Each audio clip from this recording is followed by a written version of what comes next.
Welcome to Junk Monkey Live. I'm trying not to scream at everybody. I know everybody out there that wears the headphones are getting on to me a little bit about opening up the show so loud.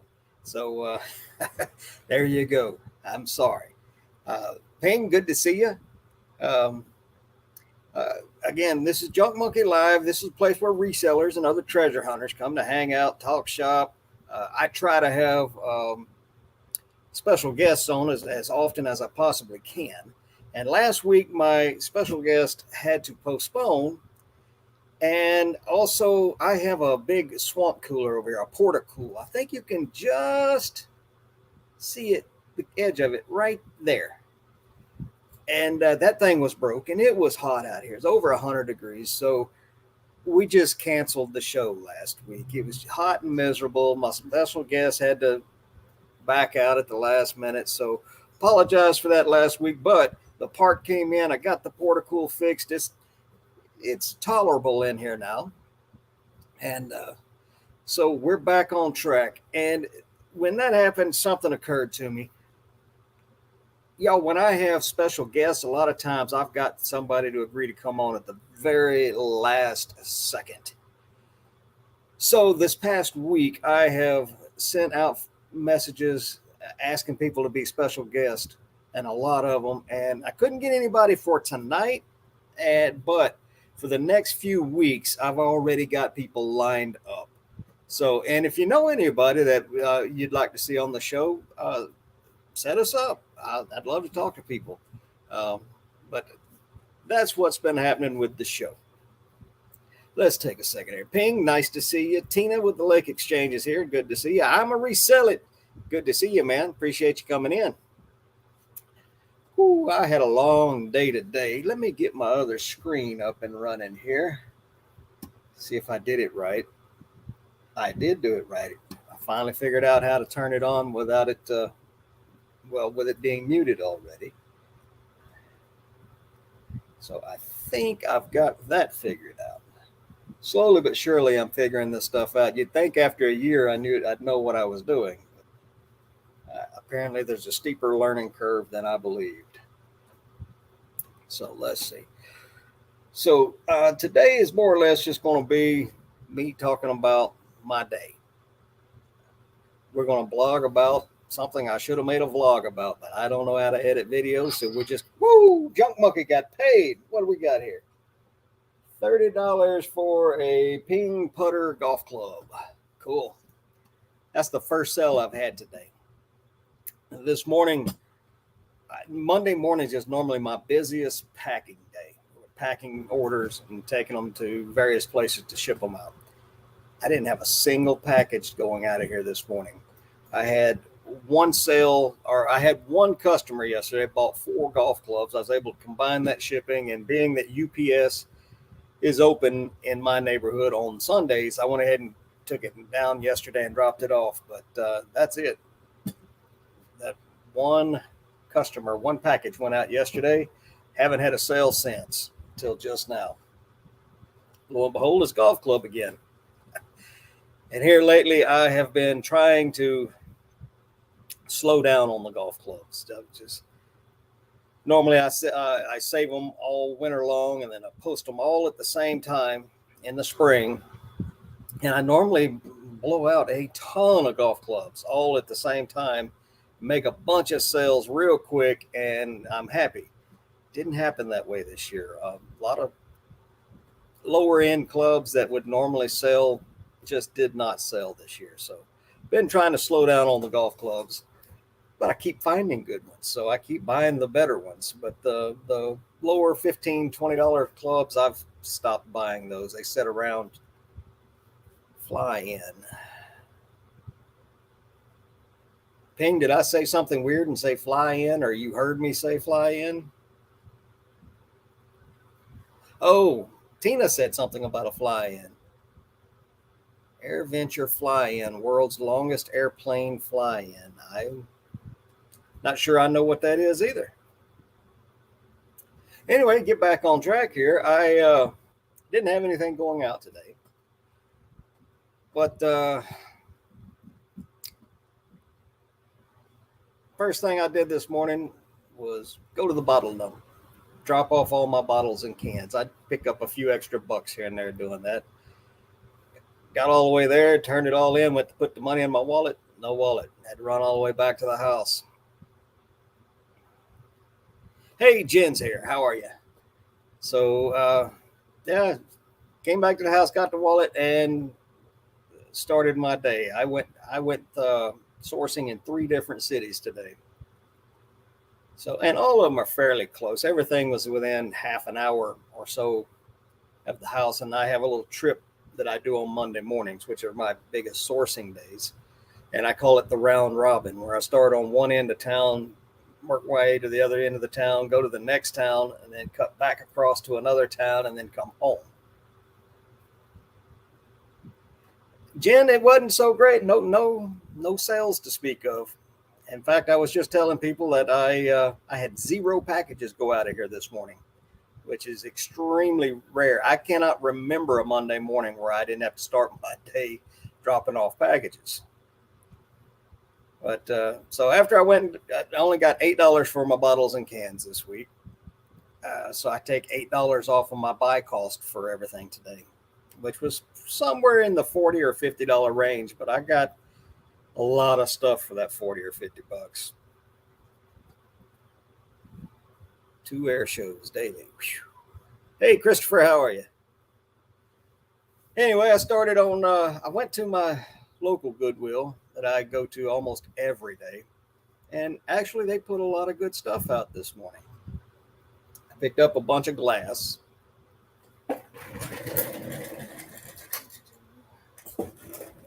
Including this thing. I know it's filthy and it looks like milk glass, but what it really is white satin glass. I'm not even sure who made it, but I can make this look brand new, and I'll keep an eye on my Instagram. I'll show you guys how I do that with some before and after pictures. $4 for that. I'm pretty sure I'll get 25 or 30 for it. And they're not hard to ship. A 12 by 12 by 6 box, and this plenty of packing, and this will make it wherever it goes just fine. That's if the wife doesn't lay claim to it. It does look classy. A lot of people don't like milk glass. Most of the time I don't either. But I do like the white satin glass. It just looks classy. And let's see. Even I talked to the manager there this past week. I'm like, man, can you guys please put some VHS out? And he's like, well, most of our stores are going away from it. And I'm like, look, man, just a few days ago, you had somebody come in here and bought every single VHS tape you had off the shelf. I buy a lot of them. You and I've talked about it. Why would you stop doing it? Just because everybody else is? I mean, it's selling. Put it out. It ain't no different than any other collectible thing you have in here. Oh, well, people don't have VHS players. I'm like, well, you sell a bunch of those too.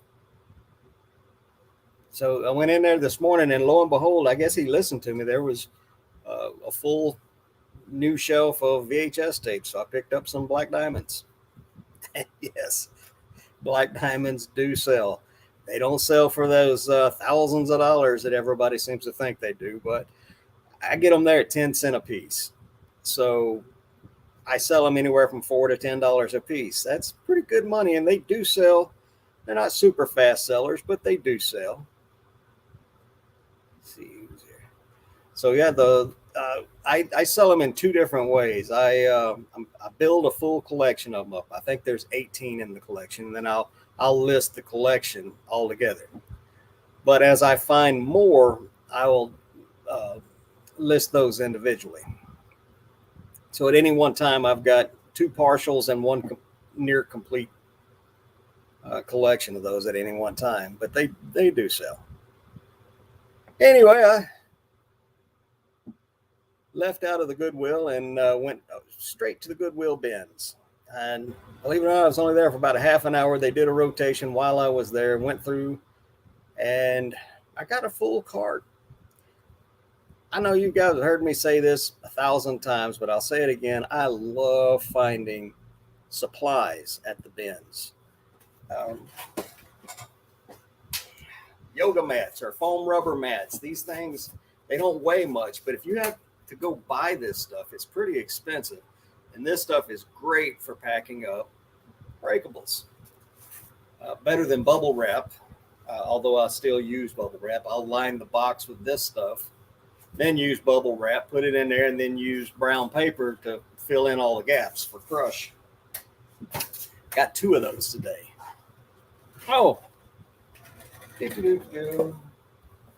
found a mannequin today, or bust top, or whatever it's called. So maybe I can take a little better pictures of my shirts and whatnot. Let's see who else is in here. Back over here. 8 people watching. Hey, you guys do me a favor, hit that thumbs up. Let's see. Now I've got a full IKEA bag full of shoes. All but 1 pair I found at the bins, and I normally don't find shoes at the bins. Jen, I didn't do any sourcing over the weekend either. Since I got my portico fixed and it's tolerable conditions out here, I busted my butt this weekend drafting and listing. I had a death pile of clothing that was driving me insane. So I went through and I got all of the pants listed. Plus I had 38 clothing items that I had delisted from eBay over the past couple of months. And I went through every bit of that, pulled it out of inventory, checked it out, and anything that was worth relisting, I relisted. And it's a good thing some of that stuff never sold, because there were fatal flaws in some of it that I didn't catch the first time around. Roman is here. Howdy, man. But it's a good idea once in a while to pull older inventory, look it over, take new pictures. A lot of it is laying right here on the floor. Big pile of plastic that you see here.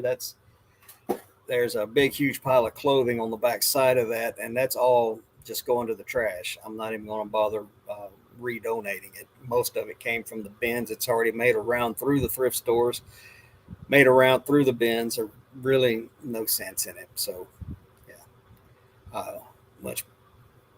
quite honestly, the reason a lot of those things had fatal flaws, even in the listings, I had right size in the description or wrong size in the title. It was a mess. So I'm glad I got all that straightened out. Next weekend, I'll do the same thing with shirts, but I didn't have near as many tops or shirts in my death pile as I did pants. So that's a big weight off my shoulder, and it cleared off a lot of horizontal space here in the shop, which is rare territory in here. Every horizontal place in here is a catch-all.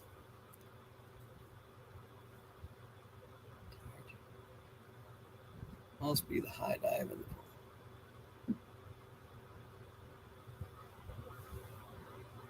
Sorry, I'm reading comments, trying to keep up. I ought to read them on this other screen that's a little bigger. Ping, I didn't get my nap today. By the time I got done running around thrifting and sourcing, I knew if I'd have took a nap, I might not have woke up in time for the show. During the summer, when it's really hot, even my portico can't keep up.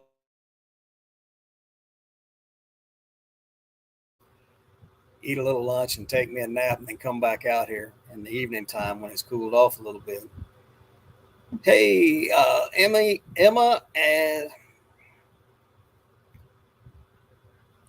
Allie's mom. I had a hard time wrapping my mouth around that one. Danielle, I'm going to write that one down so I don't have to try to say that screen name again. Anyway, I was at the bins, and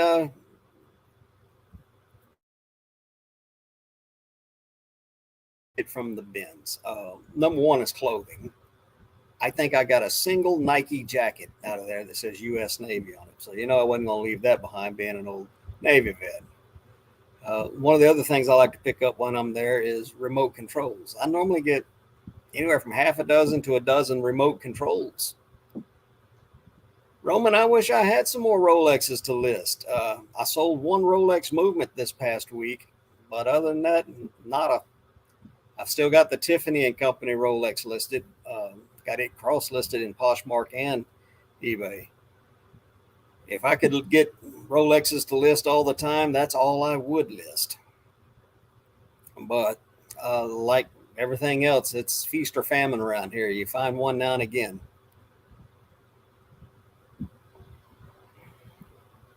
Danny Sue.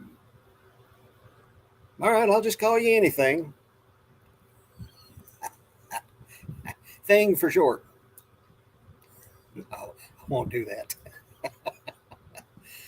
Uh, Danny Sue. Okay, I should be able to remember that. That sounds southern. Well, I think my screen is lagging big time. Let's see if I can't fix that. They still got me showing the glass bowl. There we go. Magnavox DVD VCR unit. Roman, if you've got the model number for the remote control, I may have it. In fact, give me just a second.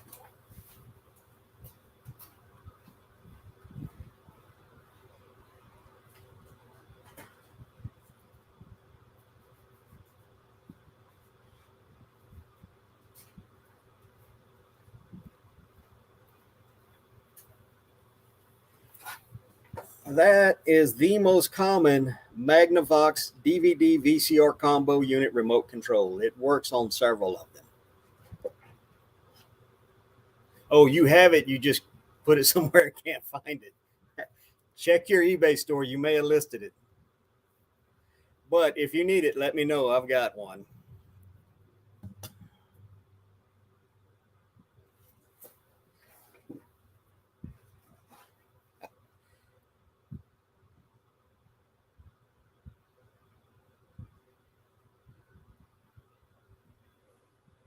Hey, Matt, how are you?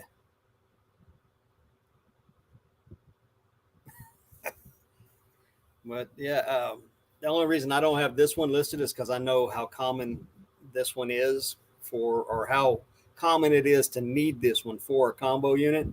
And I sell a lot of those combo units. So I know sooner or later I'll need this one to put with a combo unit. And those things always sell better when you've got the remote control for it. They still sell without the remote. But if you can put a remote, a blank DVD or blank VHS tape, and a set of cables with it, they sell really good and really fast. And I've got some drop shippers that buy from me a lot, especially if I have the remote. Normally, like the one I shipped out on Saturday, they'll tell me, please don't put the cables and blank VHS tape with it. I have all that. I'm like, okay, just one more I have for the next one. Speaking of the bins, that's something else I like to pick up there is the cables. It's gotten to where RCA cables and HDMI cables at the thrift stores that they used to sell them for $1 a piece. They're now wanting anywhere from $350 to $850 for those things, and I'm not paying that for them because I give them away. I just throw them in the make it part of a bundle and add it to the machines that I sell. What little bit of this is all the electronics that I found today, and I normally have way more than this. There's a super rare remote. I only ended up with 2 remotes, but power supplies and where is it? These power cords. How many times you find something with a power cord that's got the figure 8 of one configuration or another? The power cord's missing. And these things, if you go try to buy them, they're kind of hard to find. They're not hard for us thrifters and sorcerers and pickers to find, but it's nice to have these on hand when you buy something like that. You have one to test it with or add to it. Cleveland, Ohio. Cool. You ever run into Dustin, the pro picker out there? I don't think he's in Cleveland, but he gets around the state a lot.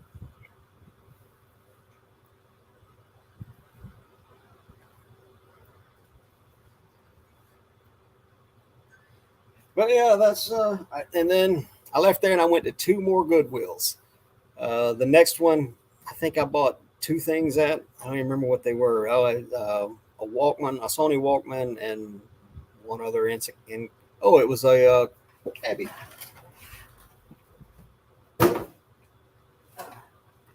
I bought another cabbie. How does he do that?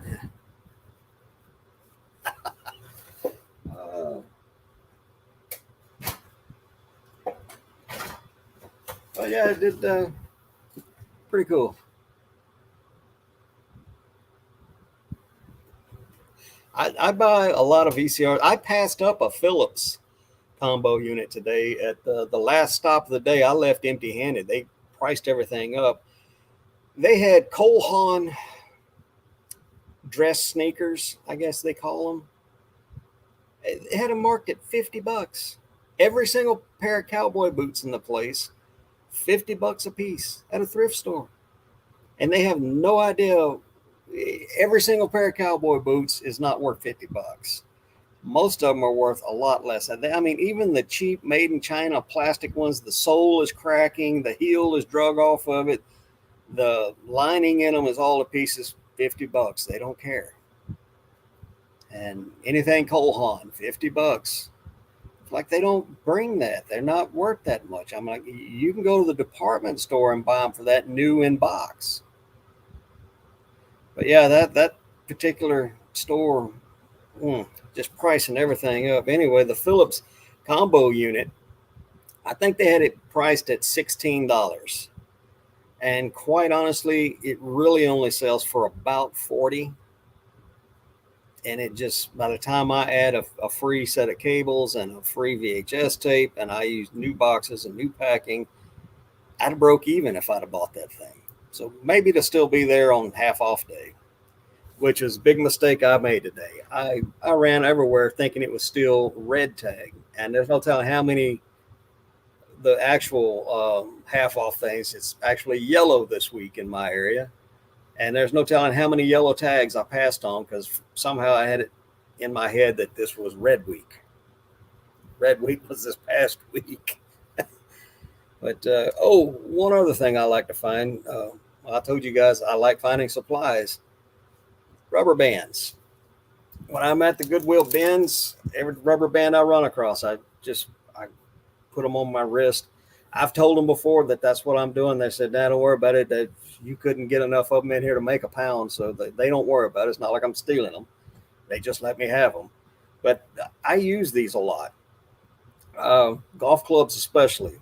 If you've ever ordered anything and it come wrapped in bubble wrap and then they got tape around that, it's a pain in the neck getting all that bubble wrap off of your item when it's taped. But a couple of rubber bands are easy and it does the same job. Especially, and it's cheaper because these are free and the tape is not.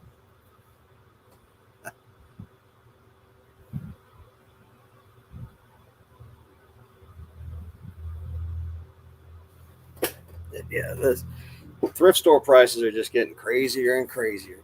Last week I was in that one and I was complaining about the prices. They had a pair of Converse John Varvatos shoes with a StockX tag on it, hang tag, fake. The StockX tag was fake. The shoes were fake, and they were trying to get. I think it was more than $50. I think they were trying to get 75 for them, and they're not worth that. New in box, they brought about 100. Occasionally they bring 100, but most of them were $50, $60. Yeah, I know it, Roman. They watch this stuff, but they don't listen. They don't know how to do the soul comp. They know that we like buying VCR combos. So every VCR combo that comes out, they instead of $7, now they're 15, 16, $25. Even if it's like the VQ brand or the home video brand, then those things don't sell at all. Luckily, they don't know how to tell the difference between a standard combo unit and a DVD recorder combo unit. So I still get those. But last year, my number one selling item was the VCRs and DVD combo units. This year, it's not going to be that way because I've had to leave so many of them behind because they priced them up. Yeah, I don't know why they even bother, but because they're still a thrift store, but they're trying to come into the online market. They partnered up with Hammock, and I read a story over this past week where Hammock has come up with a new piece of equipment where they can feed one clothing item every 7 seconds into this machine. This machine will identify the item, take pictures, and list it for sale every 7 seconds. If it's worth listing for sale, it will. So that's crazy. How much time, effort, money was spent doing that? And then people aren't buying from the. I mean, how many times has Goodwill online changed their name and changed their tactics just in the last year? Hey, Chrissy, how are you? So Goodwill doesn't have the online clientele that eBay does, and they never will. And being that eBay and Goodwill and other thrift store employees don't know how to do sold comps, they don't know how to do good listings. Uh, they're just not ever going to be able to compete with us. All they're doing is making it to where we can't do business. Yeah, no, Matt. They didn't say anything about the shoes. It was just clothing, and I think it was geared towards jeans. Where they, if I remember the story correctly, I mean, I don't even remember where I saw the story, but they've got a machine that they can feed a pair of pants in every 7 seconds, and this machine can identify it, take pictures, price it, and list it. A new pair every 7 seconds, and I don't know. I just don't see it being as good as what they think it's going to be.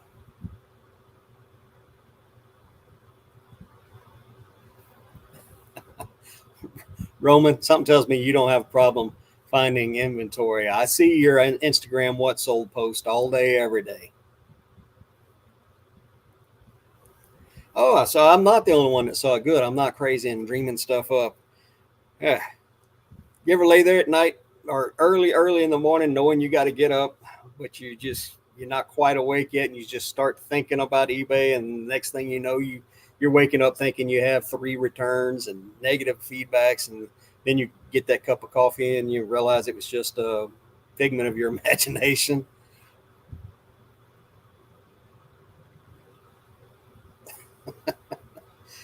That happens to me every once in a while. It happens to me. I don't know why, but I wake up in the morning.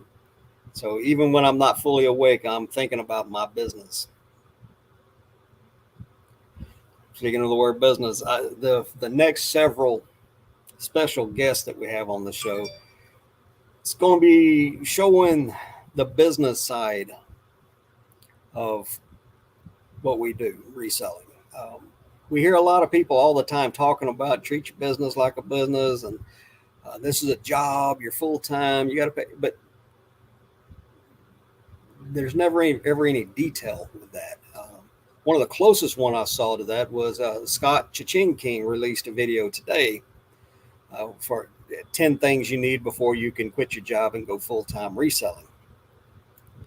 But to do a 10 item list like that in one video that was honestly kind of short, it leaves a lot of the details out. And in a pre recorded video, it's hard to ask and answer questions. So I've invited Scott. I haven't heard back from him yet, but hopefully we can get him on here and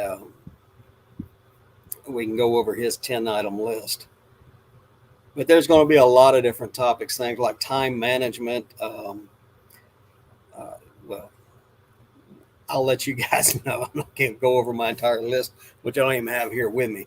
But I'm taking notes, doing different set of notes and topics for each guest. And we're also going to we're going to have one on here. She is an expert at Poshmark. So a lot of us, I've only been on Poshmark now for 3 or 4 months, but I really like it, and I can't believe it took me as long as it did to get on Poshmark and start selling there. Perfectly Blessed is in the house. How are you tonight?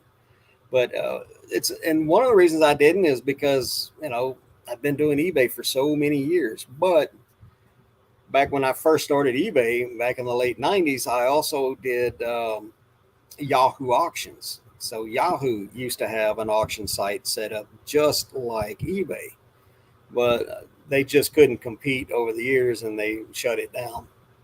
So I started out cross listing to multiple reselling platforms, and then it just switched over to strictly eBay for many, many years. And now we're going back to cross listing and having more than one place to sell, which is a good thing because this past year, eBay did a lot of things that made it more and more difficult to do business with them. For instance, you guys that have been watching long enough, you may have saw me go live when I was talking to customer support over them freezing my funds 2 weeks in a row. So this year has all been about getting into Poshmark, and this year's almost gone on me. I've only got 2 months left at my regular job, if I'm lucky. If not, I may stick it out till January.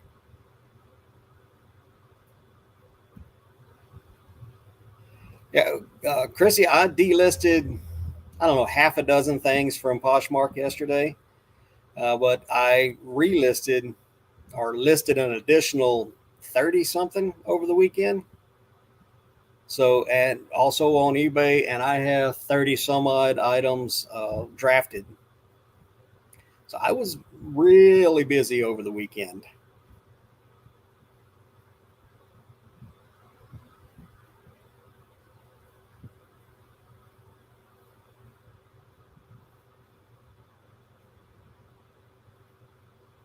Roman, you listed a car on Poshmark. You talking about an actual car that you can drive, or are you talking about a Hot Wheels? A box for it. Yeah, Roman, I want to see the box you find for it. Oh, that's hilarious.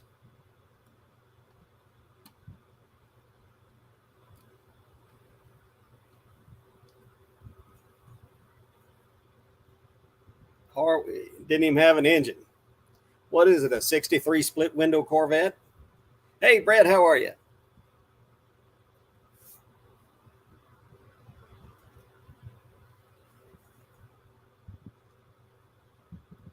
Well, Hot Wheels don't have real engines either.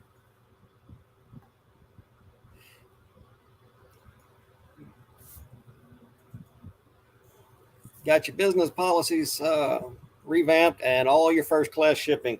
The week before they did that, the weekend prior to the 9th, I went through and I changed almost every single listing, be it ground or what. I just changed all of them to economy. And then I left my prices because I charge flat rates for shipping. I left all my prices the same. I just changed everything to economy. That way I don't have to worry about it. But I have noticed this past week since doing that there are like 2 pound items that used to cost me $10.85 now cost me like $9.80 something. So about $1 cheaper. Flintstone car.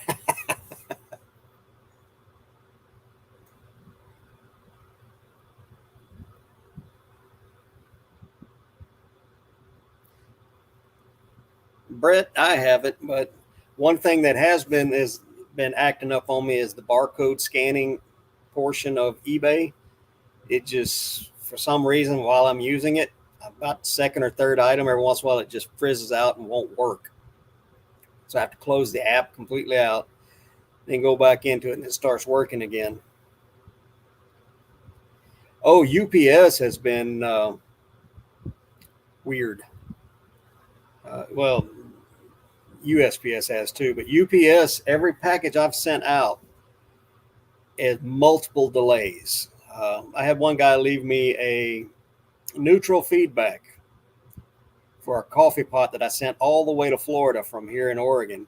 And that was part of its journey was during the 4th of July weekend, so it was really kind of late getting to him. I tracked it down and got them to promise to deliver it the next day, and they did. And I asked him to retract his neutral, and he did. He changed it to a positive. But I have packages out there right now that are getting delayed everywhere they stop. I have a USPS package out there right now. Normally would have been a first class package, but it went ground advantage, was supposed to went to Pennsylvania. That package went to, let's see, where did it go first? Oh, it went to New Jersey. I always get scared when things make it to New Jersey. I've had a lot of packages go missing in New Jersey. Anyway, if we went from New Jersey up to Maine, hit 2 different cities in Maine. And then this morning, that package showed up in Anchorage, Alaska. I don't know how they got a package from middle of nowhere, Maine, all the way to Anchorage, Alaska in one night. Their scanning system is buggy, and it's not the first time in recent history that their scans have. Yeah, Chrissy, I used. I should have put air quotes around missing. They weren't missing; they were taken. When I see, you guys ever see those videos where people have they do like an unboxing where they've bought a pallet of undeliverable mail? One of these days, I'm going to see one of my items on one of them pallets, and I am going to be livid. What actually happens most of the time is these sorting facilities, the managers there order their employees to enter fake scans, so that it doesn't appear that their facility isn't running at full capacity with no problems. Then they get overwhelmed and they start putting pallets and pallets and pallets of our mail and packages in storage, in tractor trailers, warehouses, and who knows what happens to them after that. Occasionally, we're lucky and they get caught up enough, they start digging into those back stock of work that they shove to the side, and our packages make it where they're supposed to be. But a lot of times those packages, they will go in there with bottles of bleach, spray bottles, and they will bleach the label and start stacking these packages on pallets and then sell those pallets of our merchandise, our stuff, as undeliverable and unclaimed. When the reality is they're not doing their job, and this is how they cover for it. And not only cover it, the fact they're not doing job, but make extra money on top of the money we paid them. This is absolutely happening. There's no denying that it's happening. And I've reported it multiple times. And lo and behold, they send out some postal inspectors, and they post up at the post office and they ask everybody that comes through the door if they can have their packages searched. I had to do some real tongue chewing that day to keep my mouth shut, because I probably would have ended up in jail.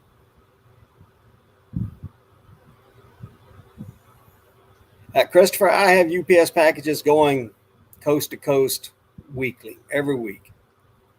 Hey, Kristen, how are you? But yeah, when you start seeing weird scans, or you start seeing it scanned as having departed a place, and it's the same scan 3 days in a row, it never left. They're fake scanning stuff. They're doing it on purpose because they're being ordered to do it so that it doesn't have the public appearance on paper that they're not doing their job. Coco and Chewy, hey everybody, how are you? So yeah, that's what happens when your packages get lost. Very seldom is it truly ever lost on accident. It's a lot of times it is your package has just been well, to put it bluntly, stolen. They stole your package, bleached the label, and then sold it in one of these unclaimed mail pallets, which I'll go ahead and put the call out right now. Spread the word. If you're a reseller, stop buying USPS unclaimed mail, because you're not buying unclaimed mail more often than not. You're buying stuff that the USPS themselves flat out stolen. So if they're no longer able to make money off of that, maybe, just maybe, they'll stop stealing some of them. Then they'll just start sending them to the landfill, I guess. But let's see.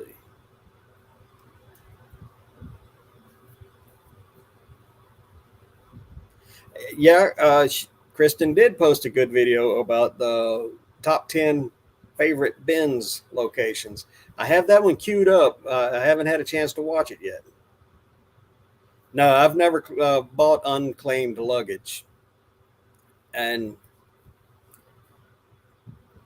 I don't know that I could. That's just weird.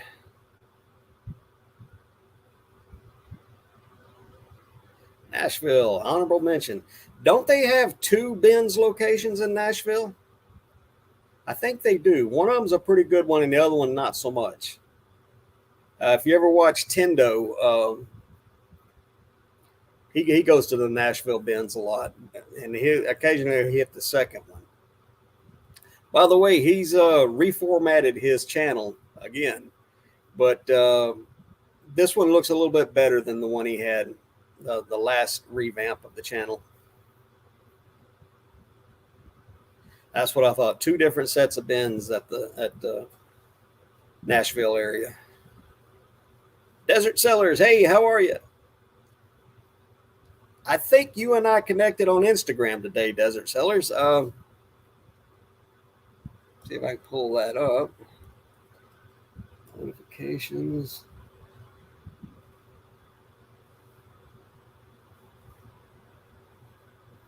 Well, I can't find it.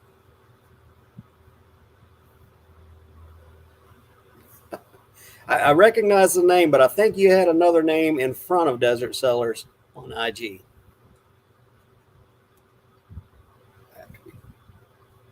All right, cool.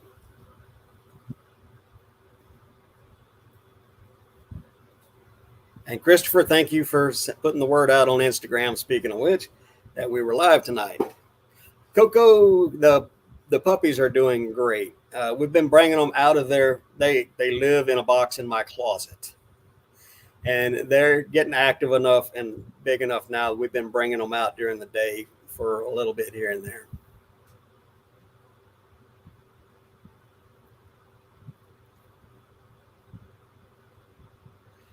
Ping, I'll be honest with you, I don't know. I did not ask. He put out a video a few months back, and all he did was said that they were no longer together, and he's never gone into any detail. And quite honestly, I don't ask people about their private lives. And I'm fairly certain he got bombarded with questions about it. So if he wanted the general public to know, I think he would have already put that video out. Maybe he will in the future. I don't know.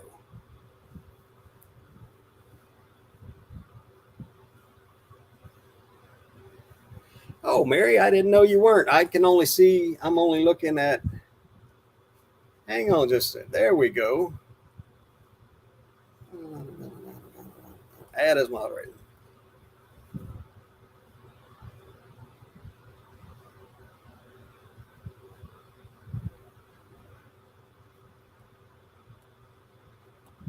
They changed how that works, but there you go.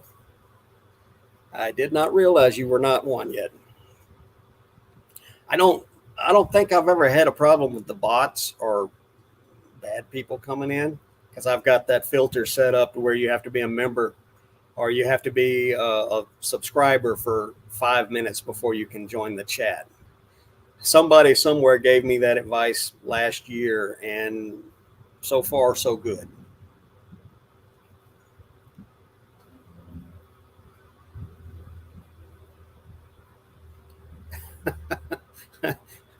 Brett, yeah. 3 of the puppies are, I call them chunky monkeys.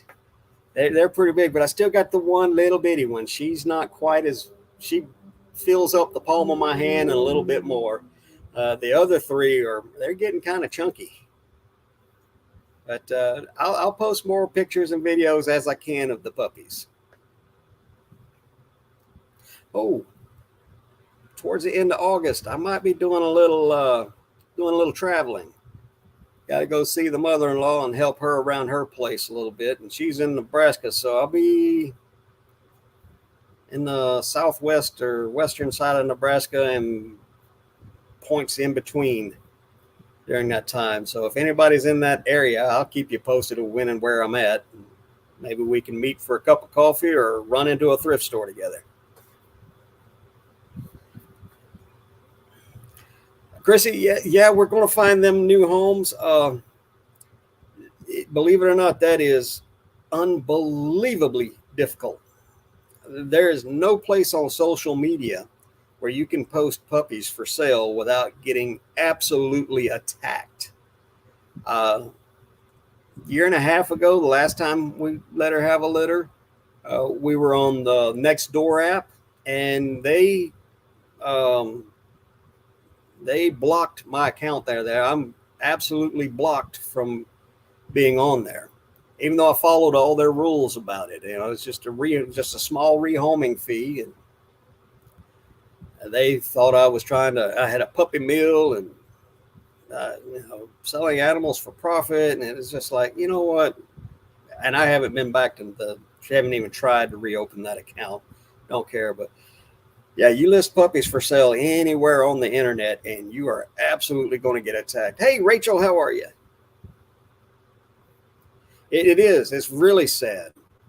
Now, I understand some of the types of people who breed dogs for, like the dog fights or genuine puppy mills. But, we had videos up. We invited anybody that had any questions. They could come by and view the animals, view the situation, view my home, and see that I was not running a puppy mill.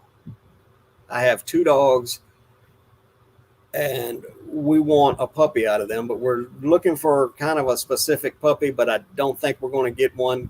So after we find homes for this litter of puppies, we'll probably go ahead and get her fixed. Let's see who came in. Hillary. Hey, Hillary, how are you?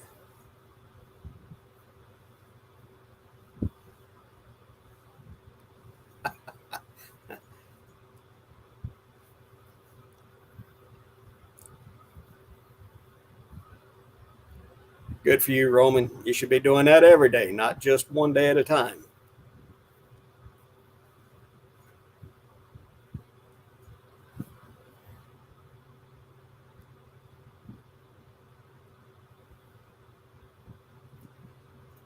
What? Oh, let's see. We almost run out of. Let's see. Started out with just going to be a show and tell on the hall today. You know what, Coco? You're absolutely right. And I don't know that they're actually sensitive as they are actively belligerent because they can get away with it. Some of that, like I said, that last time we had puppies and we were trying to find homes for them via the internet, I guarantee you some of the things some of these people were saying to me, they would have never talked to me that way face to face. Oh yeah, I know I'll find homes for them. Some of the people that we found homes for with the last litter, they stay in contact with us, and because their friends and families would like puppies. So yeah, and it's only 4 puppies, and I don't know if we're going to keep one or not. But anyway, this is the 3rd litter she's had, and she didn't have a hard time at all with them, none whatsoever. But I can tell that it's taken a little bit more toll on her this time than the previous one. So I probably won't let her have any more. And the easiest way to do that is to get her fixed, which I kind of hate to do, but her and my little boy dog are exceedingly smart. And I have yet to come up with a way to keep them apart if they don't want to be apart. And the little boy dog can climb fences and open doors, and it's so So that only leaves me one option to keep her healthy, and that's to go ahead and get her fixed. Which I have very controversial opinions about that. I know people talk about spay and neutering. I I don't really believe doing that. The only time you should ever have surgery on an animal, a pet, is for their benefit, not ours. And being that I don't believe it would be good for her to have another litter, it will be in her benefit, not my comfort. So, yeah, that's my opinion on the matter. I'm not trying to tell anybody to do it the way I do it. That's just the way I do it. That's the way I see it. If you're going to be responsible, be responsible. It's kind of hard to be responsible when you remove any chances of having any consequences to be responsible for. Yeah, I look at spaying and neutering the same as I do clipping ears or bobbing tails or docking, or I don't believe in doing any of that.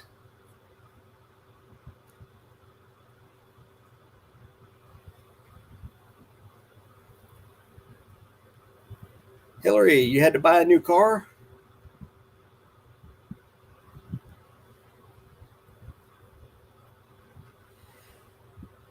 Yeah, Mary, like I said, it has to benefit the pet.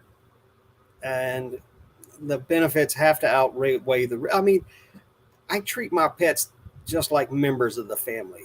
I would never take a human child in and do the kind of things to a human child that people demand that I do to my animal members of my family.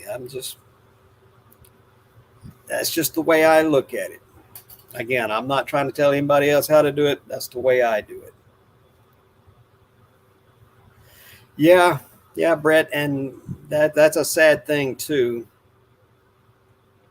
And there are breeders out there that will try to get you to sign contracts to have them fixed. I will never sign one, and even if I do sign one because I want the animal bad enough, they'll just have to sue me.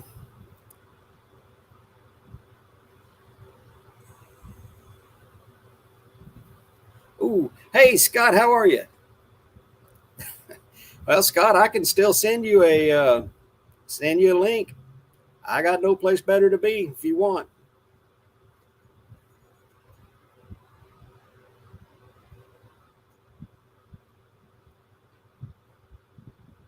Scott, I did not take notes on those 10 items though, so I'll be winging it a little bit.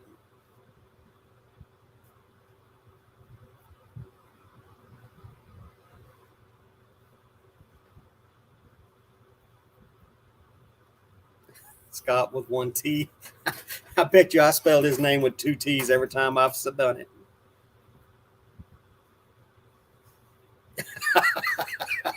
Oh, oh Hilly, Hilly, Hilly. That's the funniest thing I've seen all day. All right, Scott, hang on. I'll send it to you. Let me get this link.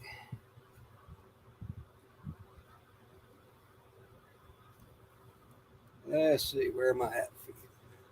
Got like 50 windows open from different things that I'm doing.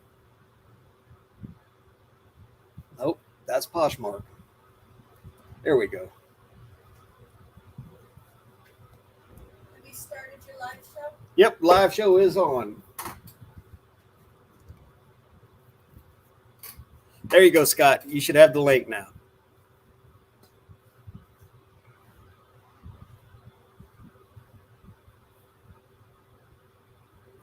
And just like that, the variety flipper is in the house. How are you tonight, man?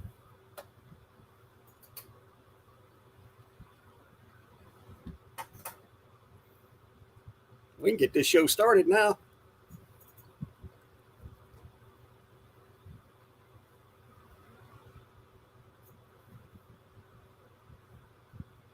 Come on, Scott. You're pretty enough. You don't need the makeup.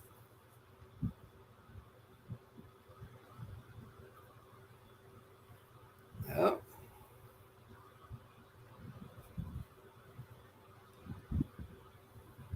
There you go. You see, that's the difference between us and our pets. We have choices. We have to make choices for our pets. So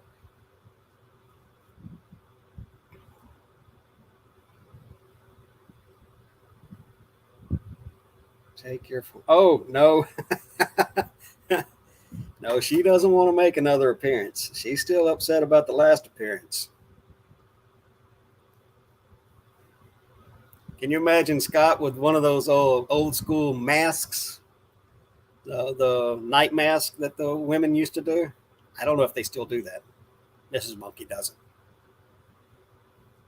Oh, but it would be funny to see him in the full eye makeup and his lashes done.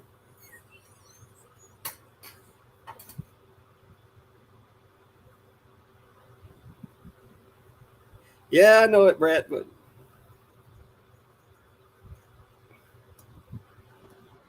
boom, there he is. I know it, Brett. Can you hear me? I can hear you. Okay. I wasn't ready for this. There he is. Oh, that's all right. I never am. Can you hear me? Hey, let me shut this off. I do that too. You weren't on my friends list on Instagram, and I know Really? we were. We've talked on Instagram before. I know. I find that a lot. I'll go to send somebody a message, and I'm like, I know we were friends, and the same thing happens on YouTube a lot. People I used to follow, and I wonder why I hadn't seen a video for them in a while, and I have to go look for them. Is that better? Oh, there's your first question of the night, Scott. Let me see. I haven't even opened any of this. I have no idea what I'm doing. I'm just here for the money. Oh, okay. How do I feel about neutering? Scott, I'm going to give you half of every dime I make on this channel tonight. I'll take it. Half a zero is still zero. How do I feel about neutering? I'm anytime a woman asks me that, I am prone to say absolutely not. Because I don't know if she's talking about pets or me. And so I'm going to say, don't read that question. No, we were talking about spaying and neutering animals. I have a litter of puppies right now, and the topic came up because I'm having the little girl fixed after we find homes for the current litter. This is her third litter, and I really don't want her to have another one. So, well, for me, we believe in it. I live out in the country, and people drop off domesticated animals all the time that are not capable of taking care of themselves. Yeah. And I volunteer with Paw Pals, which is a no-kill shelter near me, and spaying and neutering. And I get it that there are some people that, for whatever reason, want to have progeny of the animal that they love. But for the most part, there are animals everywhere that are ready to be adopted. So, and I used to live out in the country in Texas myself, and down in west of Jasper, and down this long bunch of dirt roads. And there's rarely a week that went by that people weren't. Hi. But yeah, there was rarely a week that people weren't dumping dogs, and a lot of them ended up being members of my family. So yeah, I understand that. Now my dog is 15, and he's gotten old. He's starting to struggle. He's having trouble standing up. But we got him in the Walmart parking lot, and he was super chill. Like, he was the most chill dog ever, and he was super chill because he had a broken neck. Oh, little baby. And so he was just laying there like, hey, I don't feel good. And so we got him fixed up, but he's gotten old. It snuck up on us. They said the people that had him said that he would get upwards of 7-8 pounds, and he topped out a little over 65. My little boy, I have Yorkies. My little boy is what they call a chocolate party, but he's all white. The only chocolate he got was his ears and an eye patch. And he wasn't supposed to get over 5 or 6 pounds, and he's a good 11 pounds. And he's a Yorkie? He's not chunky. He's muscle. My dog is part border collie, part traveling man. So Did you see the post I made with the calculator, the Thacker calculator? I don't think so.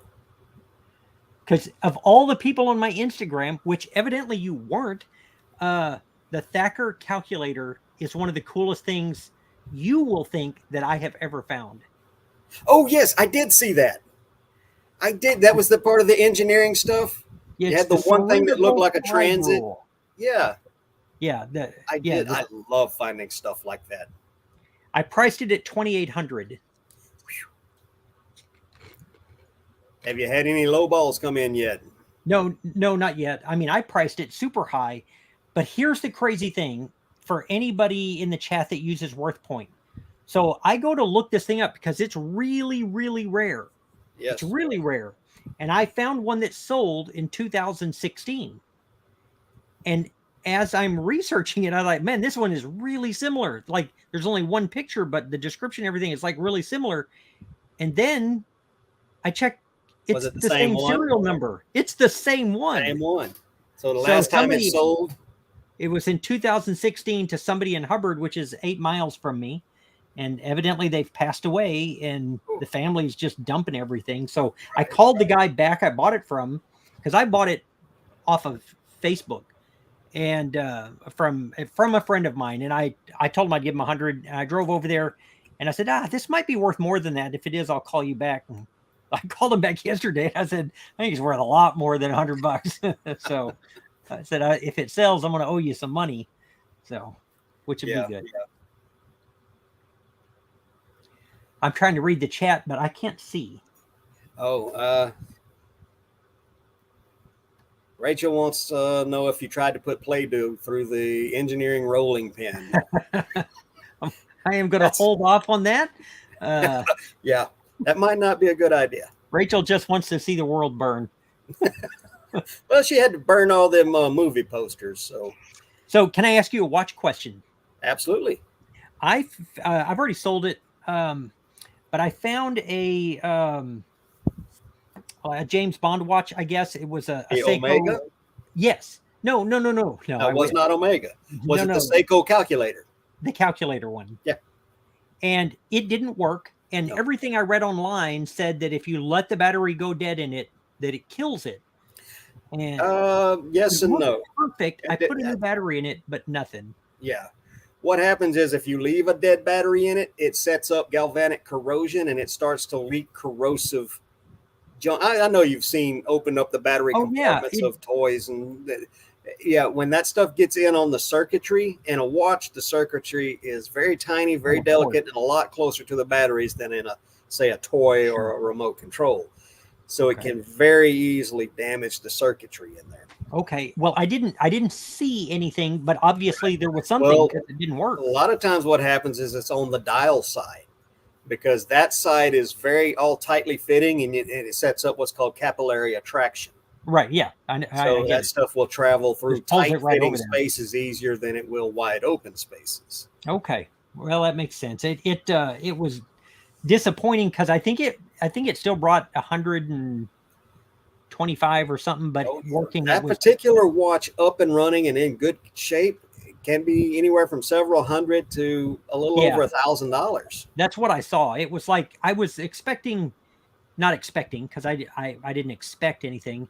That's another one. I bought it from the guy. He sold it to me for $10. Just in a bunch of stuff. Most of the stuff I bought was worth exactly what I paid. And then I sold it for $150 and I called him back and I said, hey, I'm going to give you another $50. And so I took it to him. He was happy. And then he calls me back like a month after that. And he said, hey, I finally got around to spending the $50, but you gave me $2. So he brought me back another $50. So I feel like I sold that watch so many times. Man. Hey, you got $50 I can borrow? Yeah. You're just handing out them 50s like candy.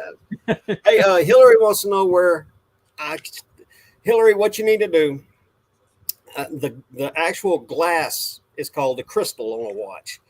And the ones that are made out of actual glass are no longer being made. They're made out of plastic these days. Now, some of the old watchmakers like me, we have stockpiled the old glass crystals. And I probably have thousands of them. if not tens of thousands of them. Most of them don't fit anything. I have to custom fit them. And cutting round, concave, convex lenses are not, that's not quite the easiest thing in the world to do. But any jeweler that you can take it to that has an on-staff watchmaker should be able to fit you a crystal on it. And it should cost you $75 or less. Quite honestly, there's no reason for a plastic crystal to cost more than $50 installed. And more honestly, 25 or 35. But if you can't find anybody, hit me up on Instagram. You can send it to me and I'll try to fit you an actual period correct glass one on it. And I won't charge you anywhere near those prices. I have an electronics question for you. Like I don't Okay, know who's interviewing who here. Yeah. I have an Akai 1722W, which is a reel-to-reel player, Mhm. and it looks to be in mint condition. It looks perfect, but no power. No power. Something, yeah, when you plug it in, like it just doesn't do anything. A lot of the older electronics would have either an inline fuse or they would have a fuse somewhere close to where the power cord goes into it. Okay. It'll look like just a black knob, and you should give it a quarter or a half turn, and it'll pop open. There'll be a little glass fuse in there with metal ends on it. So you think it'll have a... I think you've got a burnout fuse on it. And sometimes that fuse is on the inside. Okay. A lot of my watch equipment, especially my cleaning machine, is from the 60s, and it's solid state. Got great big capacitors and big vacuum tubes in it, and I got one little 5-amp glass fuse that I have to replace in them every once in a while. I'm no electronics expert by any stretch of the imagination, but when it comes to a piece of equipment that would cost me $5,000 or more to replace with a modern piece of equipment, it behooved me to try to repair these things. And I've gotten pretty good at building this one particular model of watch cleaning machine. I have 2 up and running right now, and I've probably got 4 or 5 parts machines. Well, I may try and just take the back off of it because it's so pretty. And I'd like make to sure your screwdriver fits really tight. If there's any slop in it, you're probably going to mar the head of the screws and drop the value. Yeah, I mean, it's not crazy valuable. Like, I think running, they're $300. So it's not, I'm not going to have to sell a kidney or anything. But I don't know. I mean, I don't see, I was hoping you were there. I knew what you were talking about, like one of those old glass fuses maybe or something like that. But the ones that people used to wrap in a bubble gum wrapper and stick back in and it immediately burned back out. We had a problem at the school. The school building was built in 1943 or no, 30. Anyway, part of the New Deal. So like 39, I guess. So we were still using it, and the power would go out in the rest of the district. It would never go out in that building. We were looking at it one day, and somebody had taken out, it had the big, fuse with and they had just taken it out and taken a 1/4-inch piece of steel and shoved it in there. Steel. Like lucky that thing didn't melt immediately. Nobody wants to die here. Yeah. So I had to do a little electrical work when we took over there. So you were going to ask me questions about my video today? Yeah, the one that came out today, that was the list of 10 things you need before you can go full-time. Quit your job and go full-time. But I'm going to request that we do that particular video at a later date. I have August the 20. I can't remember if I've got the 21st still open or not. I know I've still got the 28th. I'd like to take some notes. I watched it today, but I'm going to watch it again, and I'll write down all 10 of the things, and I'll add to it and write down questions so we can each one of those. How long was that video? 17 minutes? No, like 11. 11 minutes. Yeah. So that was a lot of ground to cover in 11 minutes. So basically about a minute per item on your list or topic on your list. What I'd like to do with you the is way I do a video like that is I will take a hard look at what, 10 right. broad categories, Uh-huh. and then I'm not a note taker, like, so I try to memorize everything I'm going to say, and then I will record it, and then, like, when I originally recorded it, it was like 21 minutes, and then I will cut out anything that's extraneous, anything that I can delete that doesn't change the meaning of Right. the sentence or the topic that I'm covering. I get rid of, and I try to make it sound like it flows, but Right. uh, I but a call lot that of it, boiling it down to its bare yeah. minimum. Uh, Um, but I all of that I lived, because I had to make that decision too. As a superintendent, you make pretty good money. You've got great benefits. Like, yeah. part of what I cut out there in the video, I started talking about the benefits that I had. And I thought nobody is going to want to hear that. And if they do, they're going to hate me. They're going to be like, how did you leave that? And There was one thing I think you left out on that list. probably. Well, it's one thing I've talked about on this show before, and that's money management. Oh, yeah. Oh, I'm That's going a to tell good you, one. until 2 years ago, maybe 3 years ago now, I didn't know how to manage money. Nobody had ever explained it to me. And the weirdest places and the weirdest person to learn this from was I just randomly ran across a video of Shaquille O'Neal talking about having to learn his lesson on how to manage money. And before I watched that video, and for a good while after it, I lived paycheck to paycheck because I didn't know how to manage my money. And then I finally started putting money aside and not spending it on things I didn't need. And eventually I was able to build up some savings, a safety net, or Right. a cookie jar fund in case, that great. Back then I couldn't buy Rolexes very easily. Now when they walk in, if somebody doesn't want to pay to get them fixed, I'll make an offer on it. So nowadays I'm Right. able to buy a few because I have a little money stuck aside. Right. I didn't talk about, the thing about, a video like that is that there's no way to cover everything. And money Oh no, management, honestly, is one of I touched on money a little bit, but managing your money, if you manage that's a your whole money video in and of itself. How to in and manage. of Well, itself, you and can then, boil it down pretty simple. But me and Rachel spoke about it. She was the last guest that I had on. yeah, And yeah, it's managing your money is extremely important. we spent the first half of our marriage not living the American dream, but borrowing the American dream. Yeah. I thought that credit and debt were the only way to do things. And Nope. so you want a car, you went and bought a car. If you finance your house, I mean, we used a credit card for everything, and we were financing soda, like Yeah. everything. And then one We don't day, even buy soda. We occasionally will buy sodas here, but rarely. We used to keep 2 or 3 cases of soda in the house.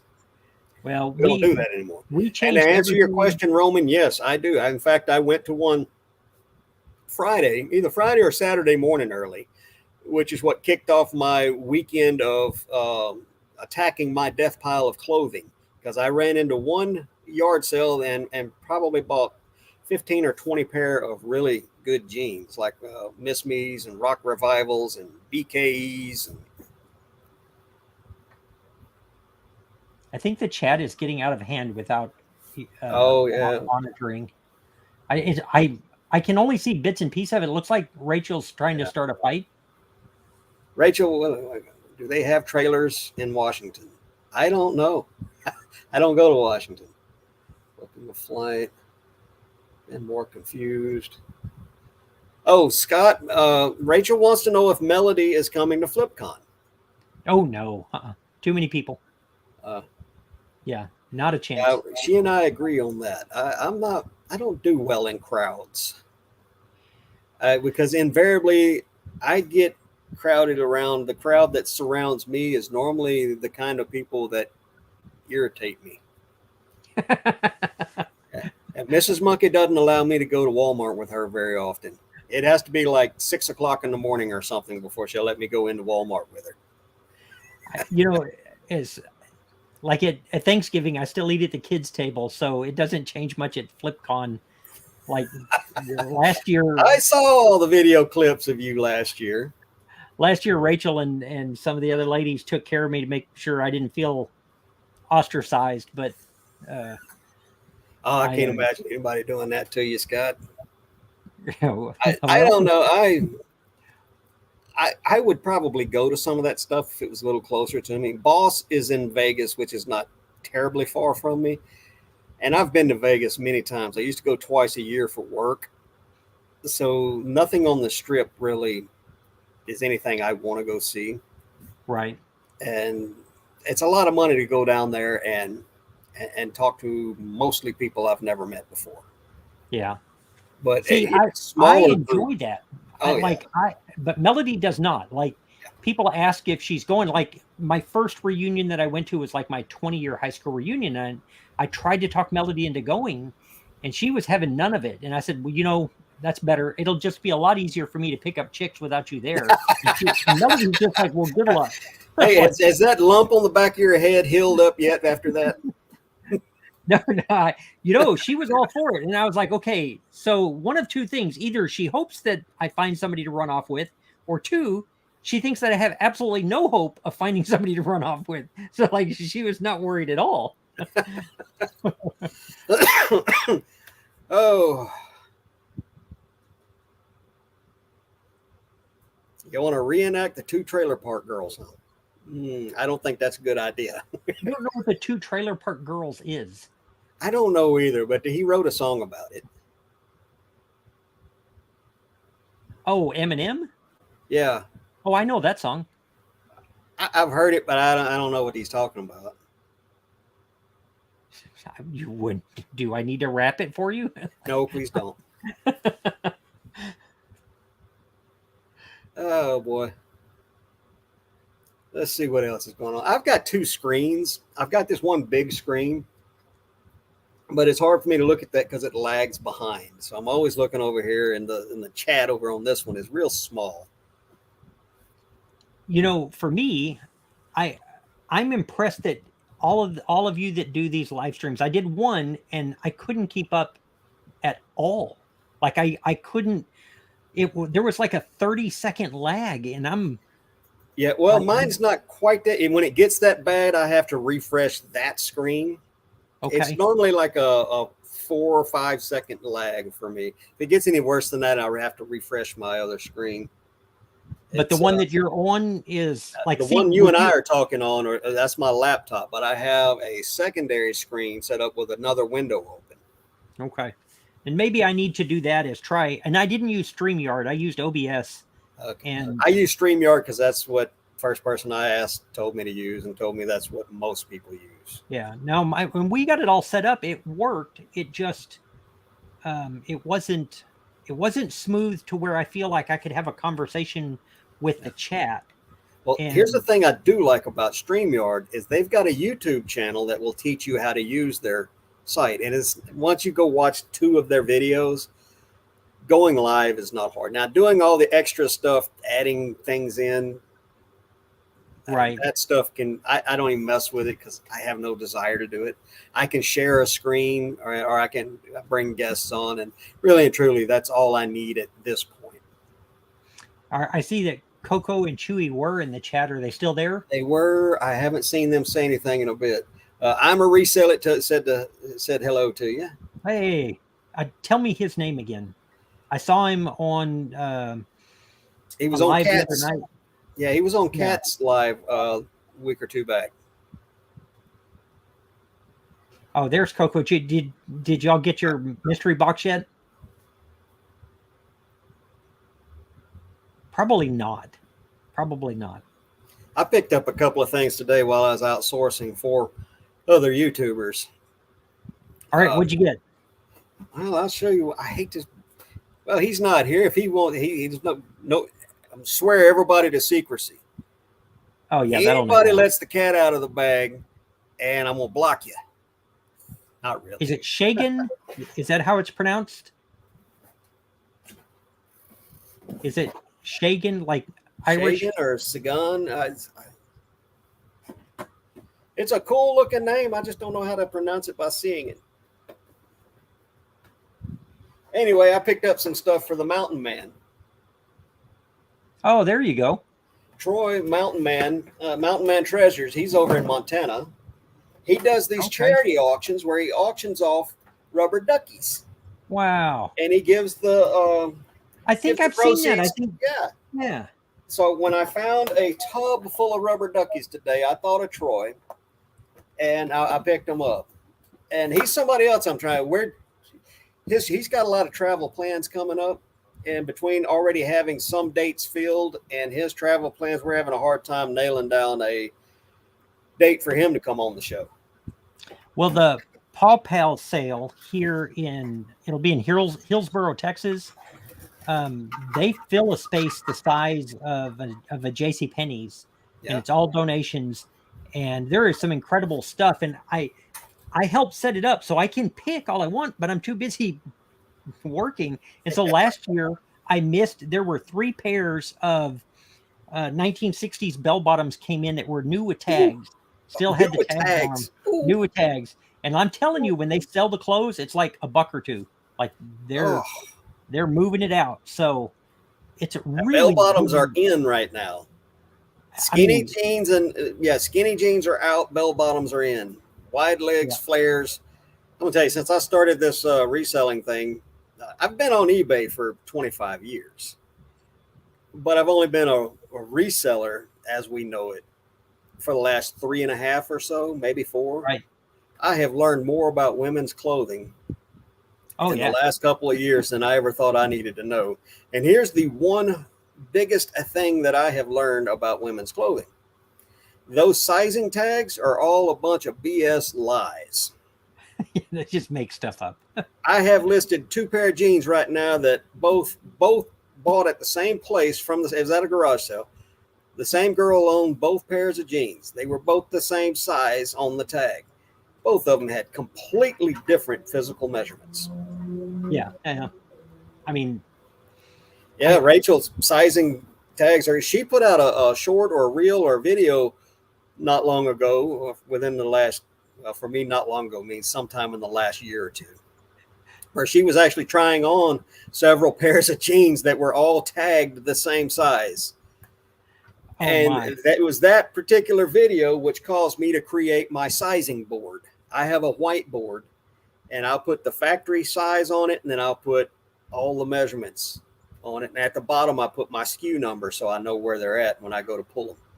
I am not going to get on eBay or YouTube and search Rachel trying on pants. We're going to just skip that. I know for a fact I can't outrun her husband. So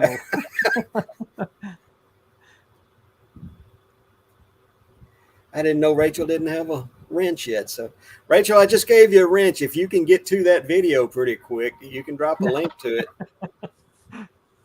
But the wrench. Here's the other thing I know about factory measuring tags, measurements tags, sizing tags, whatever they call them.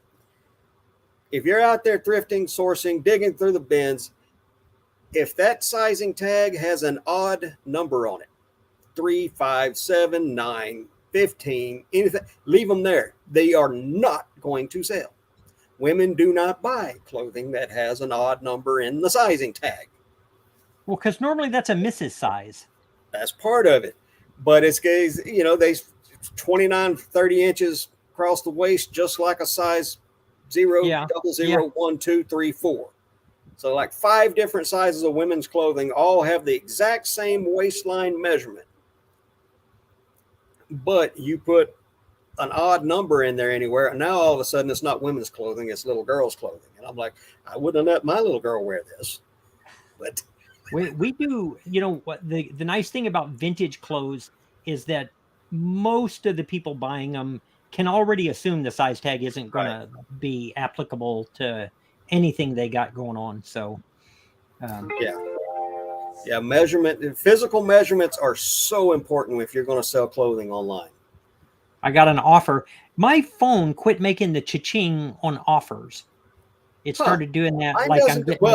It'll do it if I accept an offer or somebody accepts my offer because it rings through as a sale. So I got an offer on this. This is what they're listed for. '70s dead stock pullover hoodie sweatshirt, kangaroo pocket large. So I've got it listed for 25, and they sent an offer for 18. That's And kind of close it's, enough. it's not too bad, especially when you consider I have hundreds of them. Yeah, I I'm have betting they're hundreds. expecting you to offer counter offer at 20, but then again, they may have added the shipping cost to the $18, and that's their budget. I think they subtracted shipping to get back to 25. So what we Yeah, do is I will pull their name up on the computer. You can't do it on your phone. And I right. look at the feedback that they leave other sellers. I do And that exact same thing. if it's somebody that always leaves positive feedback, they get a great deal. I don't Yep. care how much I make. And if it's somebody ugly, then they don't get a deal at all. Yeah. So No. And sometimes, depending on how bad their feedback left for others is, I may even block them. I yeah, don't want to and do you've seen business with some of them. It's like it's they use feedback like a weapon, and I'm like, them. no, I wouldn't. I got a neutral last week. I took a $4.24 offer on a 1960 AM handheld transistor radio. Yeah, This guy gave me a neutral feedback because it had no antenna and had poor reception. It would never had an antenna because it wasn't designed for one. And in the 1960s, to get good reception on an AM radio channel, you had to be within a few miles of it. or And at the we AM have an station. AM station just down the street from my house, so I picked that one up, and it's crystal clear. But yeah, I got a neutral feedback. At least it would. Thank God it wasn't a negative over a $4 radio. I've only, I've got like 6,000 some feedback, and if you scroll through all of it, I have no negatives. I've never The had very, the the one very few negative I've I had, I ever got them had. removed. I have, I think there are 2 neutrals on there. One of them I deserved. Like the guy got his item, and I had left a Goodwill tag on it. That's 100% on me. Yeah, Yeah, yeah. I But have the other nightmares one, about doing that, especially with the shoes. the other one, they left me a neutral. It was a vintage pair of underwear, like 1970s, early 1970s. And the guy bought them, and his neutral said didn't fit well. And I'm like, I can't control that like at all. Like I Yeah, wouldn't have opened them, because that would have destroyed the value of them. But yeah, I thought I'm just going to leave that one so that people can see him and think, okay, that guy's nuts. Literally. yeah. There are some people. I went. This guy who bought the $4 radio. I went and looked, and he has very little feedback, but he's left a lot of feedback. Vast majority of it is positive, and it's just 2 letters. Okay. If it's longer than that, he left them a neutral or a negative, and some little bit. I'm like, nope. So I blocked him. I won't be doing business with him, and I responded to the neutral. neutral feedback. Yeah, I mean, at the end of the day, it doesn't mean anything. Most people will never see it. In 25 years, I've had 4 neutrals, and I think I may have deserved one of them. Yeah. But there are some people out there that are just, I don't know. Their lives are so sad. I don't know. I don't try to question it. It's just that, I when I sell things, I really am trying to send them the best stuff that I can find, and the best stuff, just like everybody. And we're trying to do it honest. And if somebody's just in that sour of a mood, I can't fix it. No. And so I don't spend a lot of time trying to, but I also don't negotiate with terrorists. The best way I've ever I came up with a saying for people that are like that. It's like, some people are happiest when they're miserable. Yeah. I mean, they love drama, and they're happiest when they're miserable, and they want the rest of the world to be just as happy as they are. Yeah. Yeah. Well, that's just not me.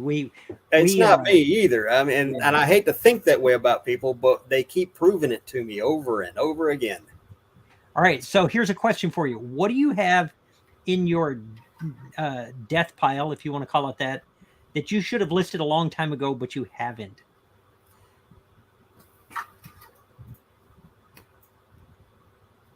Not much. I cleared out most of my.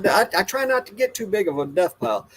The oldest thing in my death pile at the moment is some bicycle parts that are greasy. It's a crank with sprockets on it, and I need to degrease it before I take pictures of it and get it on my green felt where I take pictures.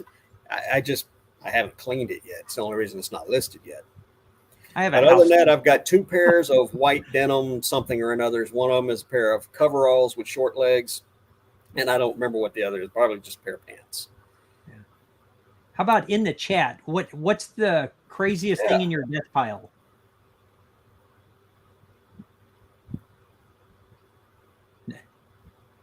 A Let's see Coach what we watch, got. elephant figure. Coach watch, Chrissy. That Coach watch. Be careful selling it. Lots of those are fake. Elephant figure. Well, not only that, even the real ones are not very nice. None of your clothing fashion people, companies, Right. designers, none of them are watchmakers. They order these watches from the cheapest source they can, and then they just put their emblems and colors on them. They're really cheaply made fashion watches. I Pendleton have woman's plaid vest and pantsuit. That sounds cool. That would be a good fall time listing. a watch that's not running that I would like to get running, but I think it's What is beyond it? help. It's a Swiss watch called Felka, Felca, I've heard of it. and um, They didn't actually make the movement. The movement, it was most likely made by another company called A Shield or Fontno. Yeah, that looks like an A Shield 1187. that's exactly what I was going to say. Those are not difficult to work on, but they're extremely easy to damage if you're not accustomed to that particular watch. There's a So just blow process it out of with the taking compressor the. and squirt it with WD-40. Yeah, don't do that. If I ever open up a watch and I smell WD-40, I normally close it back up, give it You're back to done. the customer, and tell them it's beyond repair. Well, this one's Because pretty normally rough. it is, and not because of the WD-40. It's because of the person who squirted the WD-40 in it. Yeah, yeah. It's what these days they call them a micro brand, Right. but watchmakers traditionally call them jobber watches. Remember, we were talking. I was just talking about the fashion companies who would buy cheap watches and put their logos on them. Right. Well, these micro brands were doing much the same thing, but instead of buying the cheapest watches they could, they bought decent Swiss made watches and then had their name put on it. Okay. Which most watch companies these days, that's how they still do it. Very Yeah, few that makes companies sense. make their movements in house. Yeah. Even And Tag look, Heuer and Omega doesn't really, but they kind of do because the parent company also makes the movement. Yeah. Yeah, and so that watch is probably going to be late 50s, early 60s. that would have been my guess. You know, it came from the same place that I picked up all those 60s dive watches. You know, I remember so, that post too. Yeah, Or that's did you that, you that was sent a me some great find. pictures of that, didn't you? I did. Yeah, that was well. I say that I thought I did. I thought we were friends on Instagram, I but thought so too. I don't know. Christopher. but that's why I didn't see your message because it went to that little one Yeah. requested messages, and I just didn't see it. Because if I'd have seen it, I would have completely ignored it. But then, but this watch looks pretty beat up on the inside, and so it makes me think that the spring to me looks bad. Oh, the spring that you can physically see is called the hairspring. Yeah, it's been stretched out. They're having a bad hair day. Yeah. And that is a family watch? No. It came from an estate. Oh, came from an Not estate. my family. Yeah, No. zero emotional attachment to me. See the wheel that spring is attached to? It should be two color silver and yellow with some little screws around the outside perimeter of it. Directly below that wheel is called the balance wheel. Down on the bottom plate, almost completely obscured, you should see some letters and numbers. All right. And if you can get those letters and numbers, you can list that watch for parts. You'll be lucky to get $15 to $25 for it. Yeah, I love watches. I don't see well enough to work on a watch because I don't either. Let's see, where are they at? In fact, I talked about this on a lot of times in my videos. You'll see my right eye is kind of closed, and it's not because I have a lazy eye or anything wrong with my eye. It's just for 35 years as a watchmaker using high magnification with that eye a lot, it's kind of affected the muscle memory in my eyes. So yeah, it's when I first started 35 years ago, I didn't use magnification of any kind, and I would work on the tiniest of watches. But as years have gone by, 35 years ago. Yeah, I started working on watches around 1987. Yeah. I didn't get an apprenticeship under a master Rolex watchmaker until 2000. Wow. Before that, I was pretty much self-taught. I watch some of the YouTubers that like restore watches. Mm-hmm. And, there's two schools of thought. And, there's some of them that they want to have it look clean and functional, but they want it to look very much like it did unrestored. And then there's the people that like they restore to the nth degree and they make it super pretty. Which one are you? Depends on each watch. Okay. I love good patina on a watch. In fact, I have the last one that I restored. I mechanically restored it and replaced the crystal in the crown. But let me put this other stuff down. And I guess I'll sacrifice nope, I got one right there. But this one is a Gruen Precision. It's from the same time period as yours, maybe a little bit later. But around the perimeter of the dial, it's kind of hard to see from. But it's got some moisture damage on the dial. It's not very even and not very pleasing. But again, it's around the perimeter of the dial, so not too bad. If you repaint a dial on a watch, it almost completely destroys the collectible value of the watch. That makes sense. Especially with bigger name brands and more rare watches. Right. But I'm the same way about repainting the dial of a watch as I am repainting a vintage classic car. I love a nice patinaed car or truck from the 60s and back. But at some point, there's too much patina. And it's no longer patina, it's corrosion. It's rust. If you do not address it, it's going to get worse. Yeah. And again, you go to a car show, and 99.9% of the cars there have all been repainted, and nobody bats an eye at it. Right. You repaint the dial of a collectible watch, and everybody in the community just loses their minds about it. Oh, you destroyed that watch. I'm like, well, it's my watch. I inherited it from my father, who inherited it from his father. Yeah. And the dial was destroyed, so it had to be repainted. I would be more of finding a new old stock watch face. Yeah, I have new old stock watch faces that are 100 years old and older. I bet you do. The problem is, over the last 150 years, they've made millions of different models of watches. Right. Watches follow fashion. And every 3 to 5 years, fashion has completely changed. So the chances of me ever finding or having in my inventory a dial specifically for a specific model of watch are nil. So are you? I have sold some of those old dials to people, like an Omega 300 from the 60s.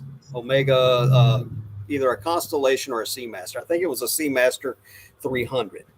I had I had a dial for a very rare and very sought after version of that watch. It's all black with some orange to it here and there. And I think I got $400 just for the dial. Yeah. I knew I'd had that dial for years. and never Yeah. ran across one of those watches to put it on. And probably I will never own one of those watches. Yeah. So I'd rather have $400 right now than maybe a watch with a new old stock dial on it, God knows how far in the future. Right. Now, on the other side of that, I have dials, especially for pocket watches. I probably have 500 or 600 porcelain or glass enamel pocket watch dials that are interchangeable throughout all the models. Hmm. So a lot of times I'll buy a watch that's got a really bad dial on it because I know I've got a nice dial I can Well, that replace makes it sense. with. Interesting. So, did you say, are you a car guy as well? Somewhat. I'm more of a truck guy than I am a car guy. Although Okay. back when I was in the Navy, I had a woman try to give me a 57 Nomad that was actually one of the cars used as an extra scenery car in the movie Christine.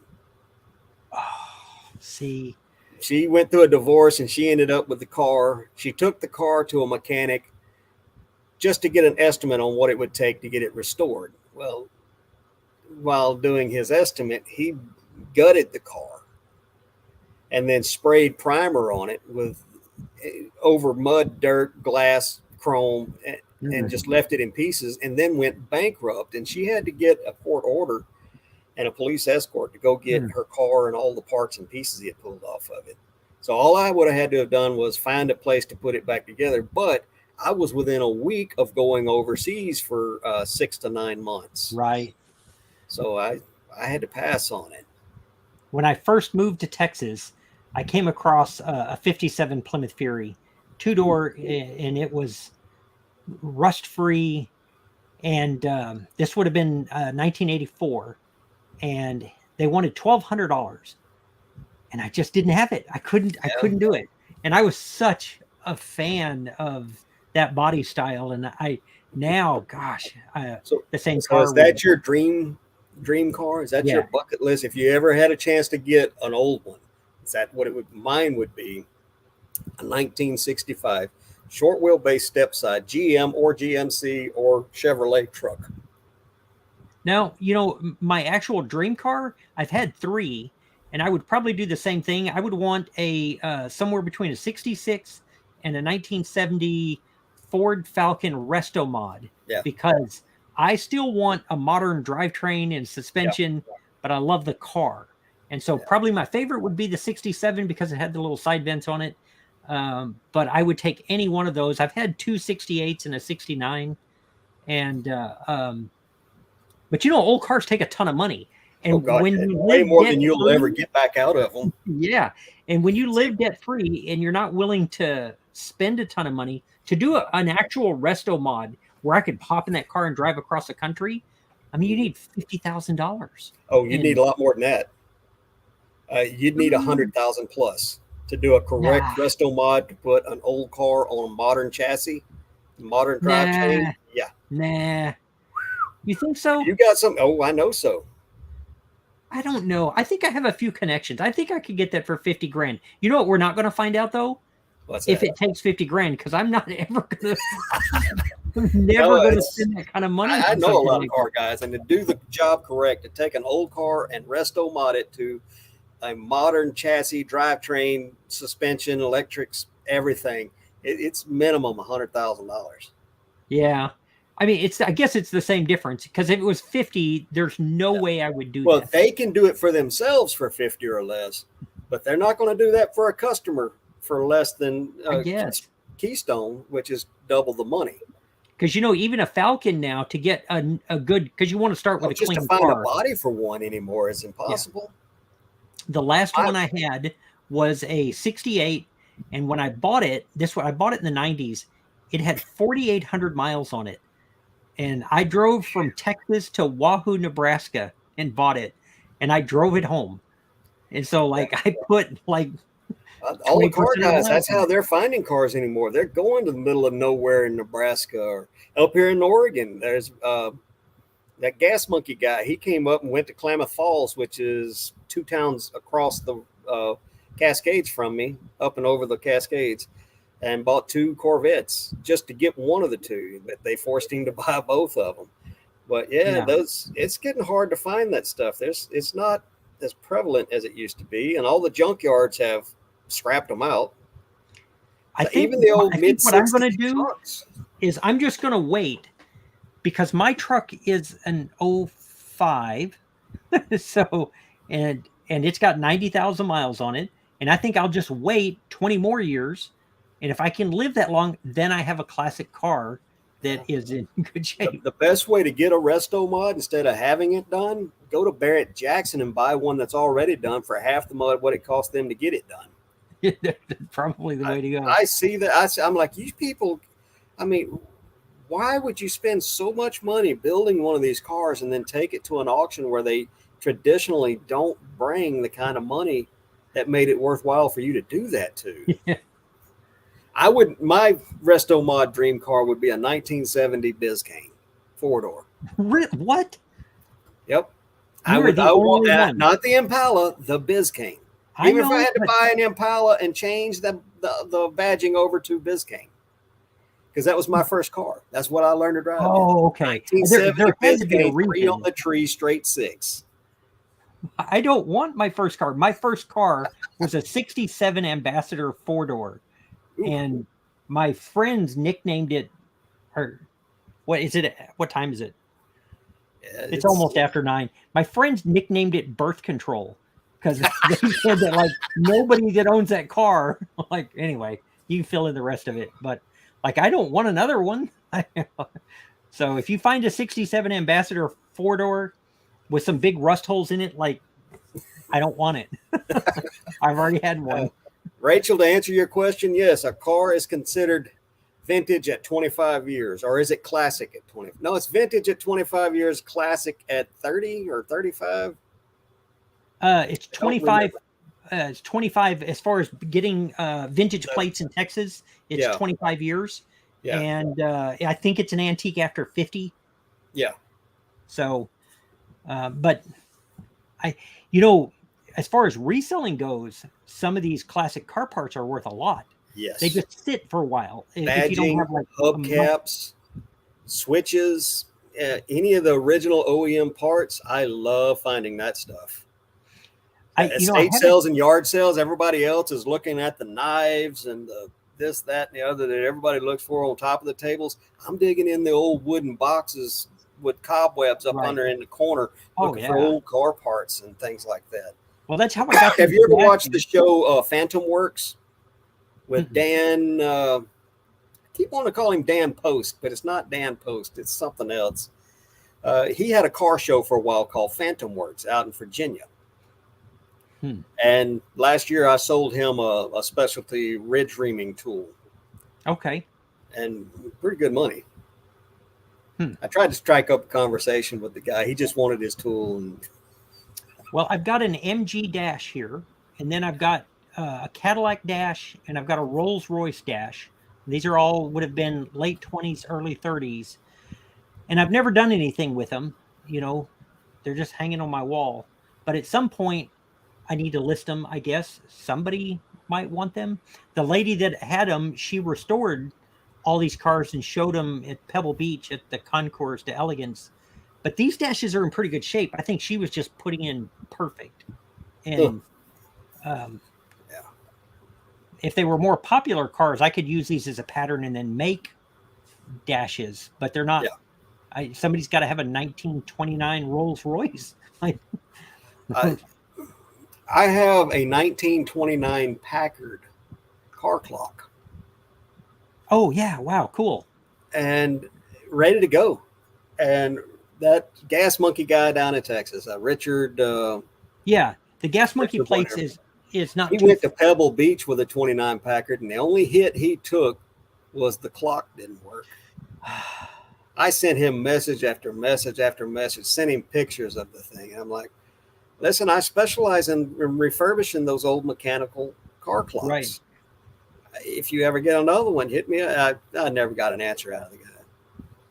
Early on, before he had other people doing his social media stuff, his millennials, he calls them, every once in a while he'd reply back and he'd give me a little bit of a conversation. You could tell he was drinking them Miller Lights, but every once in a while I could get him to talk back to me, but not anymore. When I I guess met if you send him a Melody, picture of a rare car, he might actually call you. But when I met Melody, I had it was one of the Falcons. I had a 68 Falcon, and I bought it. The people that I bought it from were using it as a planter. They had taken out the oh, interior and had run yeah, boards from the back dash to the package tray in the back, and they had plants in there, and they greased up the windows. So I gave this lady $100 for the car, which was like $99 too much. And I so our first date, I worked at the mall, and so we're going outside, and I'm like, oh man, like I hadn't planned this out. I'm like, we're gonna go somewhere together, and I don't have an interior. I had bolted a metal lawn chair to the floor of the car, but there was no at least it interior. wasn't a milk crate. And so I asked Melody, I was like, well, you want to take my car? Or you want to take your car? And she goes, oh, we'll take your car. She didn't want to take her car. And so we got like halfway through the mall parking lot, and she could see my sitting out there. She was like, oh, we could take my car. Like, her car was her grandmother's car. This was 85. The car was an 82 Ford Fairmont with like Brand new. 18,000 miles on it. And I'm like, yeah, but you don't have to sit on the floorboard. It's like, yeah, your car looks like a European jogging shoe, but it has an interior. Like, we'll take yours. Yeah. And her mom hated that car. Man, she hated that car because I had spent so much money on it, hot rodding it, and it was so Chrissy was loud. talking about she had some motorcycle parts she needed to list. Oh yeah, motorcycle parts are great. I don't remember who it was, but somebody ran up on a bunch of old Harley parts, not like 40s and pre-World War Harley parts, but 60s, 70s, 80s Harley parts. And I'm like, man, they're kind of rusty. I'm like, it doesn't matter. These people that are restoring these motorcycles that have been pimped out, they're wanting original parts. And if they're not brand new, all the better, because then the replacement parts don't stick out like sore thumbs. Right. I was like, right. If you've got those old parts, sell them. They list them and sell them, and don't take the first offer that comes along. I see a lot of people had Escorts. Yeah, and I never owned a Ford Escort. Now, but see, I did own a Ford F-250. That's a big truck, but it was an 89, so it was a really big one. The guy that we knew that had an Escort he was just a jerk. He was such a jerk. So me and my friends we just called it the ass cart, because I was like that's what they consider a hot rod in the UK is the Ford Escorts. I did not know that. Yeah, that is the biggest hot rod in the UK is the Ford Escort. That and the VW Rabbit. They call it a Gulf. Yeah. Huh. But yeah, that's that, and I guess the minis too. Before BMW bought them out, the Coopers. Well, one of the YouTubers, is it Hustle at Home Mom that has sold a ton of car parts? No, it's Kayla. No, yeah, Kayla, the homeschool, she found a whole bunch of Cadillac emblems and parts and pieces. No, and you're she talking made recently. Hustle at Home Mom bought car parts like years ago, and somebody tell me I'm wrong. Somebody in the chat surely knows. I think it's Hustle at Home Mom, but I think she's been selling them for years. Oh. The Kayla found, that's like last year, she found that all of those, that's nothing compared to what Hustle at Home Mom had. I think she bought out like the remnants of a store. Huh. I didn't know Ashley was selling cars. You sure it's Ashley? Yes. I'm like 91.4% sure. Coco, that's the boy dog. That's my little boogie boy. Let me Papa, see. And he is super smart. Even knows left from right. When we're on our walks, I can tell him left turn, right turn. Or if me and the wife are even talking about which direction we're going to go, we're going to turn to the right, we're going to turn to the left, we're going to go to the park, and whatever we decide, we don't even have to tell him. He just heads that direction. See, I'm going to check, because most importantly, I would hate to be wrong, because I know what you're talking about, Kayla, because she found all of those at that either a garage sale or an estate sale. And they had a yard sale, I'm pretty sure. I remember them going through it, but she sold Cadillac emblems for months. I'm trying to get her to come on the show and talk about flatware. I probably have 100 pieces of flatware behind me. I've been picking up a few pieces here and there. And she's the only one I know of that knows anything about flatware. And when she goes into an estate sale and goes to the kitchen, the first thing she looks for is the flatware. Well, according to everybody in the chat, I am not correct in that it isn't Ashley, which makes me convinced that I'm correct. All right, we got to find somebody that knows for sure. Because if it is Ashley, that would get. I sent Ashley a message too to try and get her to come on the show, because most of the brands that I know to look for in clothing, I learned from her. I think she knows as much about car parts. I think she has been selling car parts. Maybe I'm wrong. Maybe I'm just making this stuff up for attention, but I don't think so. You sure it's not the Hustle couple? No, no, not them. No, I don't remember ever seeing Ashley sell car parts, and I've been following her for probably 2 or 3 years. Okay, I'm just saying I'm not wrong. Like, okay. Like, and if I am, Ashley's going to wake up in the morning to about 300 messages from Instagram asking her if she's got car parts for sale. I will never be back on the channel if I'm wrong. And I don't think it was one video. I think she has talked about it in several videos. Everybody's like, nope, he's wrong. No. I am not wrong. So, okay. Now, it wouldn't happen to be... Wait, Kent, I can't... Daigle? Is that how that's pronounced? Kent he Daigle. Said I am correct. Huh. Mary said, I do not believe you. Then you're wrong, too. Kent, didn't see you sneak in, buddy. I'm glad to have you here tonight. Kent's down in Louisiana. I'm going to send Ashley a note. There's no way in the world I'm wrong. Tell her, even if you are wrong, to back you up on it. Yeah, that's right. Please don't tell everybody I'm an idiot. They already think it. Just don't confirm it. Front grills. I think so. Like the I whole think grill, or just like the little emblems on the grill? No. It wasn't. No, it was like the whole grills, like big stuff, like a bunch. I've sold car badges before. And now I'm going to go. I got to go deep dive on her YouTube channel, see if I can find that. Well, you know I'm going to, but I'm not going to tell anybody if I can't. But I can't be wrong. Like, and I'm not. But besides, Kent and I are correct. Okay. I think he's believe right. you, but I'm gonna go find it and grill. watch it. I when I think of Ashley, the hustle at home mom, I don't think of car parts, because I immediately think of car parts. Because she's very classy. She's high fashion, and I just don't see her in car parts. I do. Like, when I think of Ashley, I'm gonna go look and see it. Just because I want to see it. Because obviously on her channel, like, she's so professional, and she gets so much done with so little time. Like, I mean, it's incredible the kind of work ethic you have to have. Oh yeah, and then still get on YouTube and look like you're put together. Yeah, and she sells car parts. She don't look like she's put together. She is put together. Like, she put forth the effort to be put together. Yeah. Rachel, if she's still in the chat, she's always like that too. She always makes sure she looks her best before she gets in front of a camera. And I think that if Rachel came across a good deal on OEM car grills, I think she would jump all over it. She would too. I mean, anybody that can sell a 1976 nickel for $11, I pick on her about that every time she's on. Well, I guess I shouldn't send her a note, because maybe some of y'all know her better than I. Talked to her a few times, but that's about it.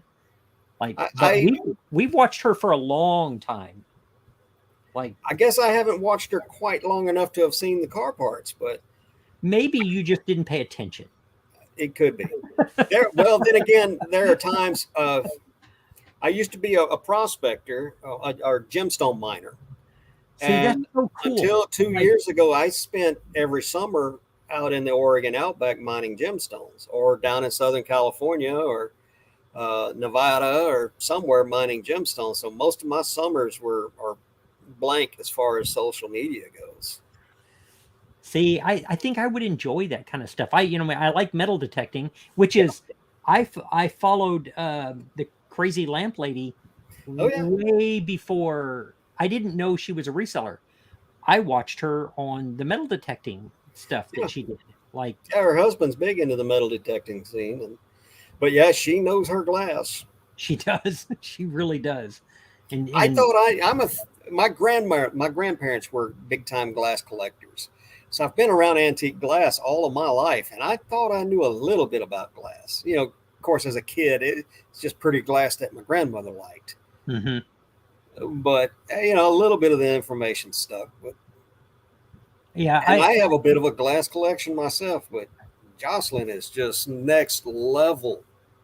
well, and when she sees something, she knows what it is. Yeah, Like, yeah, I mean, I know a little bit about a lot of stuff, but not I don't know if I'm an expert. I'm an expert in like lumber, like from having a lumber mill.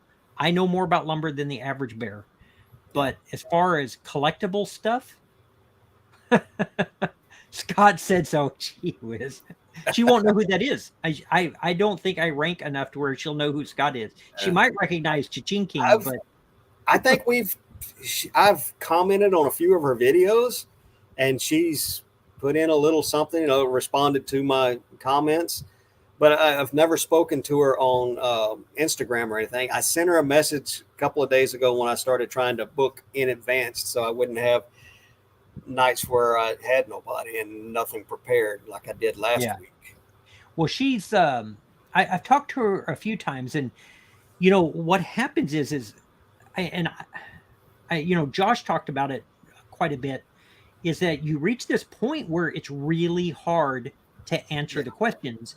And so, like, right now, I spend 2 to 3 hours every single day just trying to answer questions every day. And I yeah, don't know how someone like Ashley or Josh, like Josh and Ryan too, Ryan from Rally Roots, both yeah. of them responded to me like after they had like hundreds of thousands of subscribers. And I'm like, now I look at it and I'm like, I can't believe they had the time to respond to me at all. Like it's I mean, I'm just like, I don't know how they do it because I'm struggling with it a little bit. Like, because if I Very respond, I early want to give on, somebody. Josh would respond to me, but he grew he grew really fast, and it's and Kat's the same way. Her channel, especially her live shows, have grown so big, and it's just Of course, Kat, I know much better after I went out there and spoke for her at one of those retreats. So, yeah, but it's hard. I mean, because I feel like if somebody took the time to send me a question, that I want to give them an authentic response. But if I open YouTube right now, there will be unresponded questions, and they will, yeah, like so, like I get questions like this. it's just showing up as a white screen. Okay, there's a bunch of text, but yeah, good lord, But I mean, and part of it is my videos are directed at people brand new to eBay, right? and they have legitimate questions. These aren't people that are just, I'm not popular enough for people to like just want to talk to me. They want help, but it gets This is hard. And why so I I don't know like the how. live shows because you can interact I need to on the figure it spot. out. I need to figure it out. Up to a point. Once these live shows get too big and you have 700-800 people in them, there's no way you can keep up with the chat, even with help. Yeah, I don't think that's going to. I don't think that's going to happen to me. Not going to But happen to me either. Well, I want I'm to not going give to say it's people. not going to happen, but I don't look for it to happen. Yeah, I want to give It's them not my authentic, goal. helpful responses, but it gets hard, and it makes me appreciate the times that the folks that have hundreds of thousands of subscribers, that they took the time to respond. And I don't know how they do it, like, because it gets hard. Like it gets Yeah. really hard. One of the things I've had to learn in life is it's okay to tell somebody you don't know something. I I Do you tell people struggle all with the that? time I don't struggle with that. I can answer any question. I don't know is an answer to your question. Not the I answer don't you're have a looking for, but it's still an answer. I don't have any trouble at all not knowing something. Where I struggle with is like when none of you realize I'm correct. Like with actually, like then I'm like, because then if everybody starts wondering, then I'm like, okay, well maybe I'm wrong. I'm not, but I could be. I thought I was wrong once, but I was wrong because I was right. I'm never going to be able to talk to anybody again if she didn't. I'll just be like, I'll just disappear. No, you won't. The Whatever bearded happened? poke tuber's got a lot of people on their channel. Who does? The bearded poke tuber. Oh yeah, Matt. Matt's cool. Matt is he's a shoe reseller, but he's also a seasonal chef. Oh wow! See, I appreciate people with like a real talent. Like I love to cook. Like I make really good omelets, and I make a very good pizza dough. Like I make a really good one, and so like I can cook, but I mean the actual people that are chefs that are trained and like that's awesome. So Kent is saying the car parts she found, the OEM car parts brand is CCI or CCL. I don't know if that's in reference to the videos with Ashley or what, but I have a It's gotta finger and be. I'm not afraid to use it to scroll. Let's see what they've got here. Put the chat in slow motion. Wait a certain amount of time. Yeah, I've seen that. I've only done one live, and it was lagging so bad that I couldn't follow the chat, like because it wasn't part of the conversation we were still having, and people kept making like I think if I do another one, I'll turn off the super chat thing.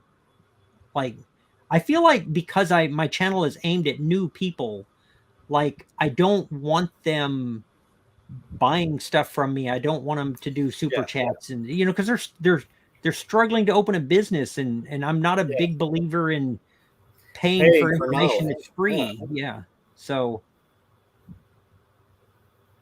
Kent knows more than I do. Like, and that's really hard for me to say. Kent is one of those resellers that more people should know and try to be like. He has some very, very good sources for shoes. And from what I understand, Kent knows his stuff. He's been around it for a while. Marie posted in there that I need to turn off that dumb night bot. She is so 100% correct. Like it was telling my friends, like, you can't say that. You're out of here. And I'm like, wait a minute. Like I would have said it. Like I would. I can't. I won't give too much of it away, brother. But it might cost you one of your shoe sources. No, I don't want one of your shoes. I can't work that hard on shoes.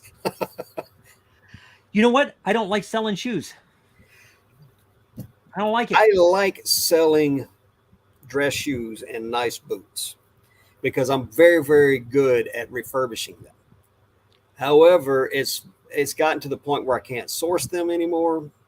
Yeah. And the ones that I really, really like, the resale value is not there anymore. Allen Edmonds, if you buy those brand new, average cost of a brand new pair of ordered directly from the factory, the average price is about $400 for their better models, their Park Avenues and such.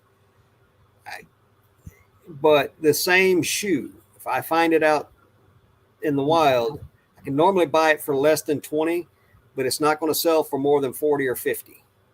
Yeah. So by the time I get a pair that's kind of beat up and I put in the work to make them look close to new again, right, I'm losing money. But I don't like athletic shoes. I stayed away from them for so long. It's even difficult to source those in my area because this area is eat alive with resellers. Yeah. And that's the first thing that gets hit every day. In fact, the only time I get a decent pair is when the girls come out of the back with pushing the little cart with the new shoes in them, and I take them directly out of the new cart. I never find good shoes on the rack unless it's some off-brand that the average reseller doesn't know about. I've had some really good shoes. Like I just sold a pair of Nikes for $325 or $350. I had some Milano Blahniks here that I sold, but when I met Melody, that was 85, I was managing Foot Action. And so I had a pair of Air Jordan 1s. And because I was the manager at the store, I was the first, it was Temple, Texas. I was the first store in Texas that got, I don't know why, you're talking about the display. original back in the 80s? Yeah, the 85. And my store had a signed red and black Michael Jordan basketball. Yeah. And like when the display ended and all that, I got to keep them. I hated the shoes. I don't wear high tops. So they sat in my closet for 10 years. I think I probably popped them out in a garage sale because I had no clue who Michael Jordan was. Like no clue. Like I had no idea at all. And I barely knew who he was, but I knew all the cool kids had those red and white and black Nike high top tennis shoes. I took one of my paychecks and I went and bought me a pair of them. And I wore them things slap out till they fell off of my feet. And I kept having to repaint the white. My grandmother, all the women in my family are nurses, but they had this white shoe polish, liquid shoe polish that you'd put on your shoes. And what I didn't know is the white shoe polish she had was pearl. So my Jordans were pearl on the white parts. Yeah, but I don't like shoes because let me show you. Like I have a pair of shoes right here that I haven't listed, and I'll show you why. Hey, Kent. Everybody laughs about black diamonds, but I sell them. This is what I call my eBay fodder. It helps keep my numbers up. Is black diamond, things like black diamonds and TV remotes. I get anywhere from $4 or $5 to $10 a pair on Skechers Shape Ups. I sold a pair of those for over $200 last year. Yep. Yeah. I hate shoes. You got to do that bend test and pull test, especially on those things. But I sold a pair of Shape Ups. They were the work versions. They were black with safety toes, and they were new. And I couldn't get the girl at the thrift store to bring me the box out of the back. She said she wasn't allowed to. But it still had the tags on it, and it still had the tissue stuffed into the toe box. But I sold that pair of Shape Ups for over $200. Wow. I don't think I can get that for these. Yeah, no, go ahead and put those in the trash. But no, I saved them just for this episode. I have, I'm not a picker. I'm a cherry picker. Absolutely. I don't buy as much bread and butter as everybody else. My bread and butter smalls are not really money makers as much as they are store shelf fillers, but they still sell. I wouldn't put stuff up that wouldn't sell at all just to keep my numbers up. Did you see Kent's message? Was he not watching a minute ago? I sell them often. No. Scroll down. Scroll down or up? Down. Well, down. He just posted it. He said, be careful with Shape Up bottoms. Oh, yeah. Because they crumble. Yeah, they do.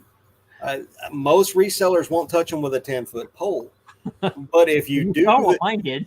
Yeah, you got to test for that. And it's like the Nike Airs. It's got the little air pocket pillow. You got to test those, make sure they're not popped.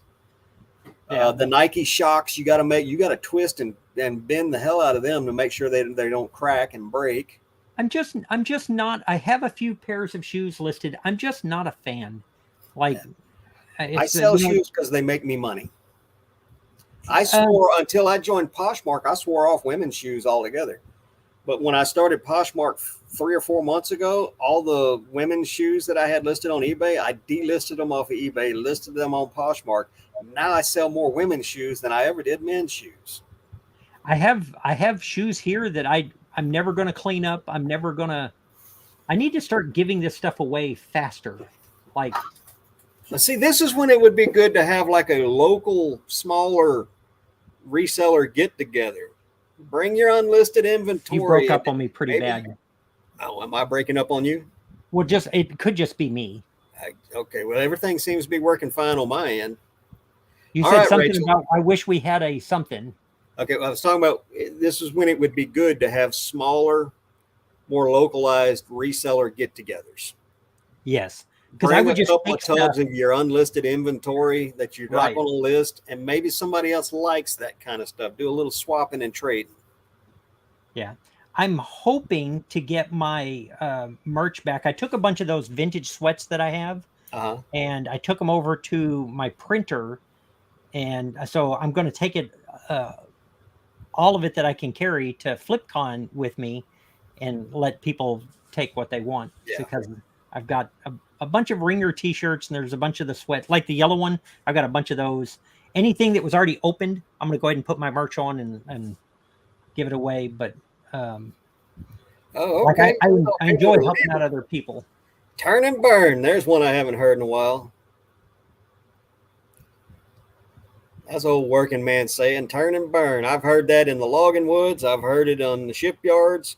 Heard it in the Navy and the welding shops. So where do you get most of your stuff? Uh, Goodwill, honestly. The regular Goodwills, not even the bins. Yeah, I do go to the bins. I went today. The stuff you get from the bins is a lot more work than the stuff you get anywhere else.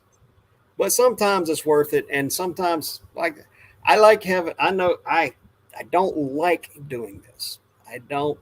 The whole idea of a draft bank goes completely against everything. It won't sell if you don't have it listed. I truly believe that, but I also believe there's something to this algorithm. It's hmm, not 100% computer. I think it's somewhat computer and somewhat human, the algorithm, because if you list every day, there's fresh eyes on your stuff every day, and some of them are inevitably going to see what else you have to list or to yeah, sell. So I have a draft bank. I try to keep a minimum of 35 to 50 items in that draft bank at all times. And it's not always home runs. I like right, sourcing home runs and selling home runs and making good money. But it's easier for a full time store to keep cash flowing all the time if you're listing all the time. So, in order to accomplish that, I buy things like Black Diamond VHS because I can get them cheaply. They're yeah, easy to list, easy to store, easy to ship. Same thing with the remote controls. I get the remote controls at the bins. That's one of the things I primarily look for at the bins because I can get 4 or 5 of them for $1. They're easy to test, easy to clean, easy to list, easy to store, and easy to ship. And they do bring in some profit, yeah, but it also allows me to list something every day in between yeah. my home runs. I do think that's important. I really do. I don't do it. Like we list 5 items a day. Like today I've listed one. I listed a 1940s K&E planometer. But it wasn't expensive. It'll be $50 and I'm going to list I've got a Fuller calculator.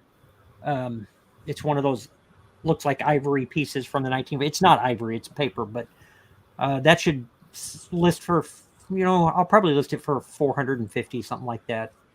But I'll do 2 listings today, and that'll be it. I Yeah. did, and I try to go live with it, no less than 5 a day.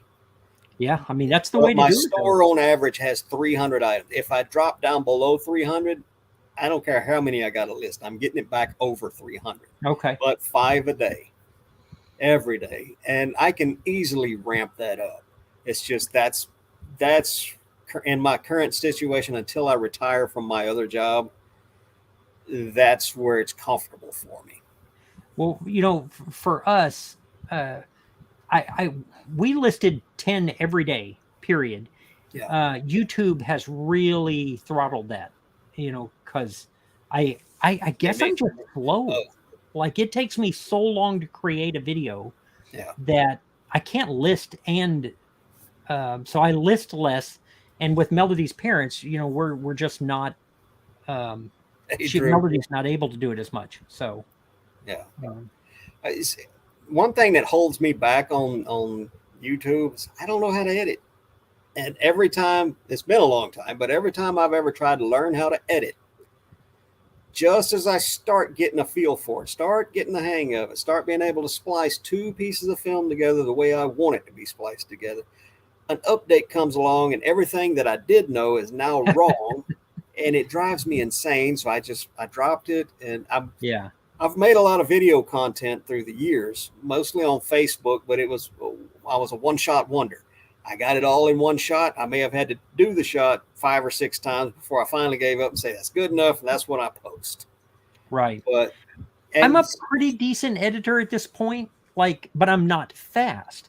Like, right, even for this last video, there are probably 10-minute video. I bet there's 100 cuts in it, 150, hmm, and transitions between everyone, and changing the sound, and color grading, and like, I'm a decent editor, but I'm not fast. And so what happens is, like, a 10-minute video, it took me um this is going to sound so silly. So, like, one day I just kind of think about it, like, okay, and then I plan it all in my head. Like I just think about what order I want to go in, and I just try to, in my head, write it and memorize it. And then the next day I'll record it, usually in one go. I don't and then I go back and I edit it, and just the editing will take me 3 days, because after about 15 minutes, like, I've got to do something else. Like like just mentally, I can't do anything for longer than 15 minutes. So, uh, that's another part of the stuff I want to talk about was time management, because I just over the weekend, not only did I attack my death pile of clothing, I pulled a bunch of old listings that had been delisted over the past several weeks. And I'm going through some of this stuff, going through the listing itself. So many mistakes because I work all day.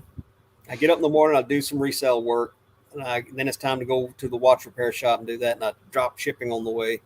I get done with working on watches. I go source. Then I come home and I start testing and cleaning. And I was working 14 hours plus a day. There were a lot of nights I didn't get to bed till 1, 2 o'clock in the morning, and it was too much. I'd get tired. I'd make mistakes. Things wouldn't sell. I'm lucky some of it didn't sell because it would have easily gotten me some negative yeah, feedbacks. yeah. You know, I of course, like, I mean, not that this is a health channel, but, like, I don't sleep, and so, like, that's been a lifelong problem.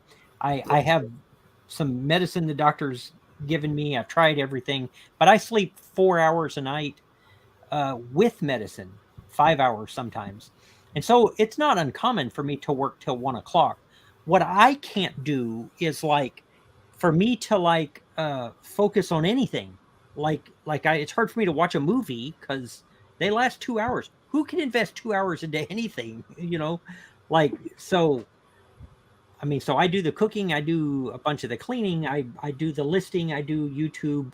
I'm doing that Amazon influencer thing, the on-site videos. Um, but I can't. I have to, like, keep changing things up.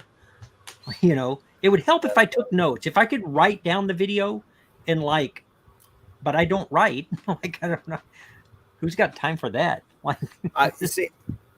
I used to be able to do things, just think of it in my head and do it, and it comes out. Nowadays, I think in detail too much, and if I don't write all those details down, I do the thing, and then after the fact, I looked. I remember, oh, I wanted to talk about this, or oh, I wanted to do this, but it's too late. Most of my earlier shows before I started taking notes, and I just yeah. did everything off the cuff right then and there. They were terrible. Well, I don't. Not that I'm much better now, but when I take notes and I plan a show out and I can get through at least the majority of the notes, I feel better. And the numbers on the videos, the analytics show that those videos do a lot better. I don't. I don't have a whole notebook that I filled up from college through all of it, like, through the undergraduate, the graduate work, the doctorate program. None of it. I didn't. I didn't fill up one notebook. Like, I would just go to class, take the tests. All through school, I was the same. I was a terrible student. I really was. I was a horrible student. First couple of weeks of school, I would read all my textbooks front to back. Oh my goodness. I was done with it. I did not put a pen to a piece of paper for the rest of the year, with the exception of taking tests. And I did not believe in homework. I'm like, school is where I do schoolwork. Homework for me is mowing the lawn, tending to the garden, splitting fire. That's work that I do at home. Y'all get paid to teach me up here. I got stuff to do at home that not up here. Now, But I in was a college, terrible student. it's funny because everybody is wired so different. One of my best friends, he thinks that he's not smart, which just blows me away because he wasn't good at school. But if I needed, and I still call Mark all the time, if something, if it's mechanical in any way, and I'm a mechanical guy, like I ran a lumber mill, I build furniture, but Mark is like this genius. But because I'm good at school, like I'm good at that, like, like I'm good at school, but Mark is brilliant, but he doesn't see it. We define intelligence here one way, and if you're able to go to school and pass the test, you're a smart person. What's that thing that's attributed to Einstein? If you about the IQ test, if you compare the IQ of a fish to a cat on one of them's ability to climb a tree, Right? The fish is going to flunk. Right. And if you looked at my high school transcripts at my grades, nobody in their right mind would think that I had two brain cells that actually functioned, other than if they looked at my test scores, because I passed every single test. Yeah.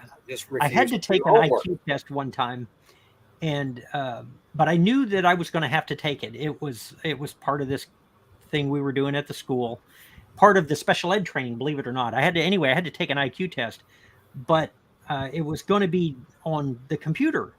And I'm like, well, you can't tell me the day before that I'm going to have to take this test on the computer.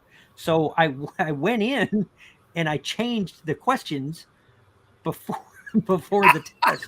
I was like, there's no way. You pulled a Captain Kirk. That's right. Star Trek. Like, how in the world do you remember that? But I went in and changed the test so that it would, like, I'm not the smartest one in the room, but they don't need to know that. Like, I never realized, because I love to read, and until I had to start wearing these things to see enough to read, I used to tell people I have more books than most small town libraries, and I wasn't kidding, because I love to read. And if you love to read like I did, you're going to learn some stuff. I actually had no idea that I was as smart as I was until I went into the Navy. The first time I took the ASVAB, the entry exam, I aced it. I had to wait, and they would offer me absolutely nothing but working with the kind of stuff that makes you glow in the dark. Yeah. So I didn't want to work with that stuff. I was scared to death of it, like most people are, because they don't understand it. Anyway, I had to wait 6 months and then go back and retake the test and flub a couple of answers on purpose and still made a 98.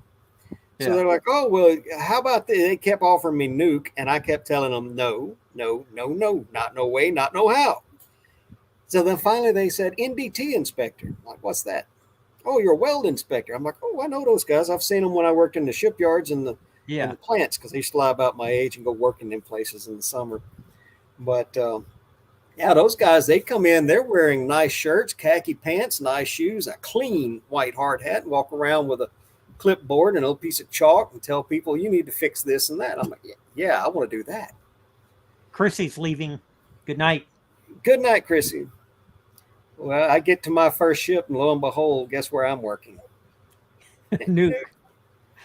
Yeah. So, it's, and having had that training about radiation and nuclear energy and all of that stuff, it's amazing the amount of misinformation that is out there concerning the topic. Oh, probably, yeah. Well, because radiation is a very scary thing.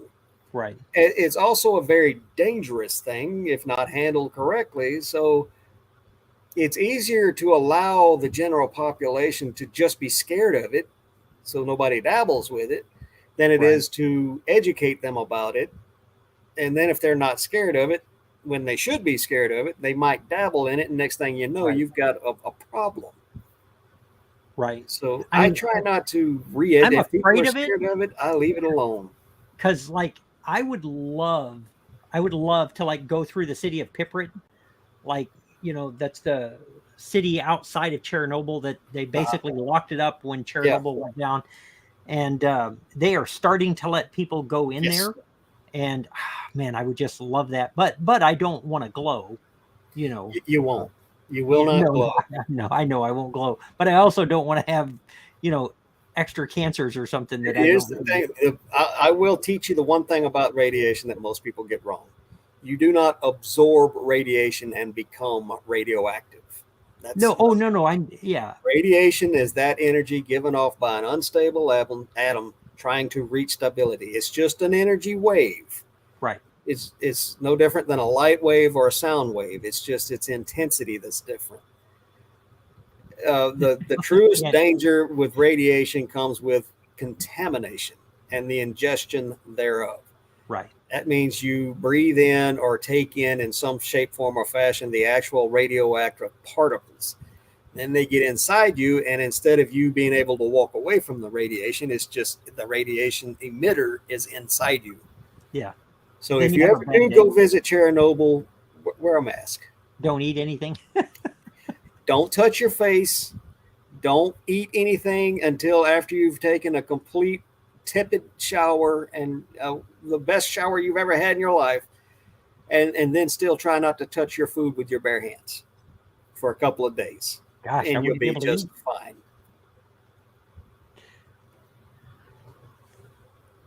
A healthy glow is nice.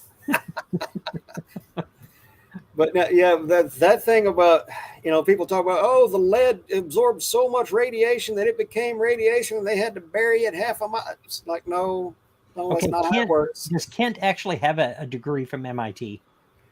It would not surprise me if he did.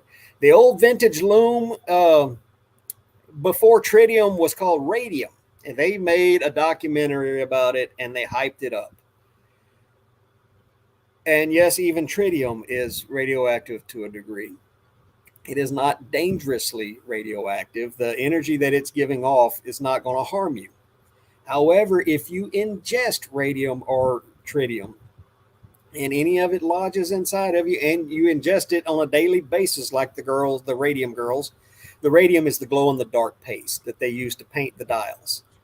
Well, back in the 20s, 30s, 40s, they would lick their paintbrushes, dip it in the radium powder, paint it on. And they've got piles of this radioactive contaminated material around them. They ingested it daily for decades, and it killed them in a very horribly slow fashion. And but your average human being is not going to come. People who live in Denver absorb more background radiation from all the granite than what most people who work in the nuclear power industry will ever get. And if most of the people there knew that and were as scared as most people are, there would be an exodus from the Rocky Mountains. Most everything I know about nuclear power and radiation, I learned playing Call of Duty and watching The Simpsons. So there's that. Yeah. I probably shouldn't be talking this much. People are going to be throwing red flags, and FBI is going to be knocking on my door. And it's like, hey, guys, I didn't Demonetized. say anything top secret or anything. It's just general knowledge if people just took the time to go look it up. But like I said, if you go looking up information on anything that has to do with radiation or nuclear energy or nuclear power, the vast majority of what you're going to find is going to be wrong. Yeah. It just is. It's nowhere near as complicated as most people make it. And while it is very dangerous, it's not dangerous in the way that people believe it to be. Yeah. And then he blows up. Yeah. Boom. I don't know what that was. The test pilots out of Area 51 used to do all of their testing and mock battles and stuff right over my head out in the Oregon outback where I do most of my gemstone mining.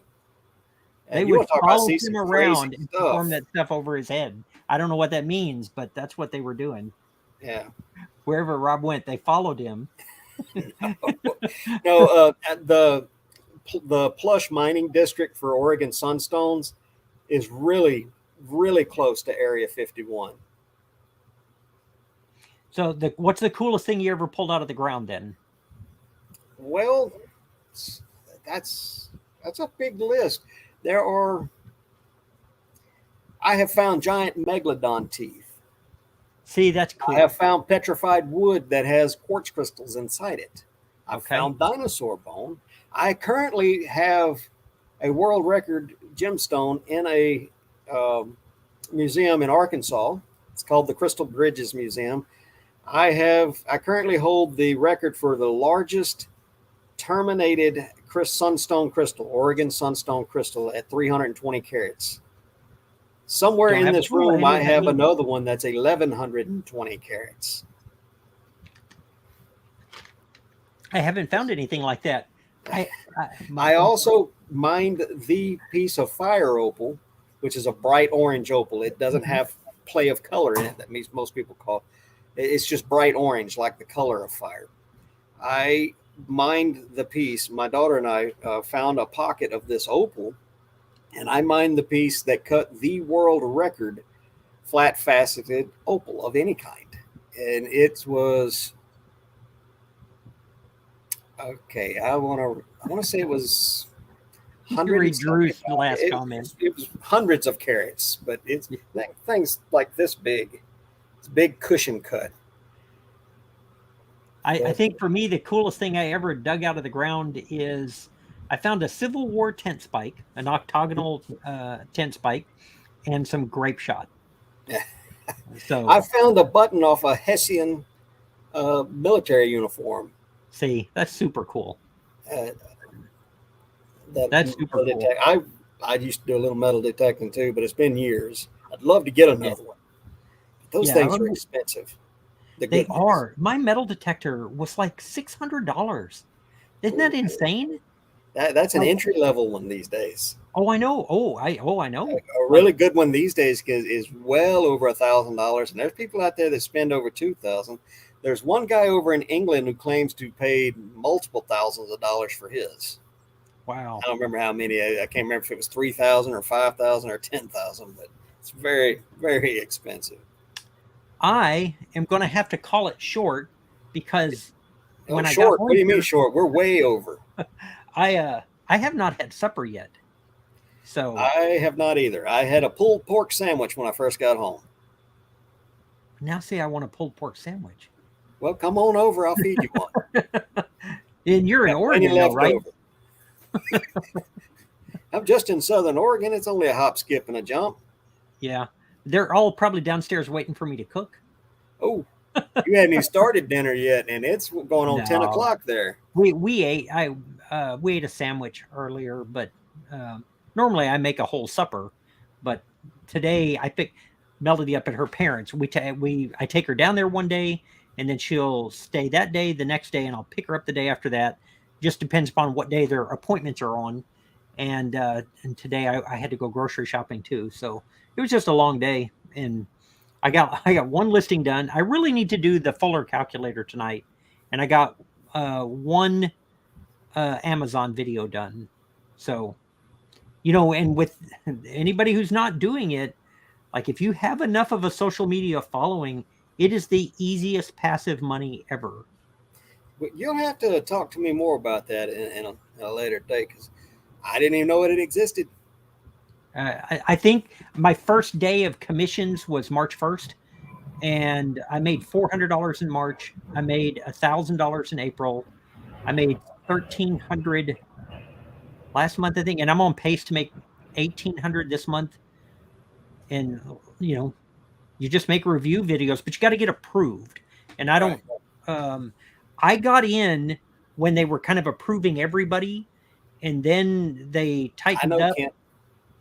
So I'm in the middle of watching it. Who's Puddin'? Puddin's Fab Shop. If you're a car guy, you need to look up Puddin's Fab Shop. I like shows that I can run in the background. That Oh, this would be a pretty good one. His shows are generally about an hour. He's got 2 channels. Let me see if I can find it. Let's see. Share screen. Share screen.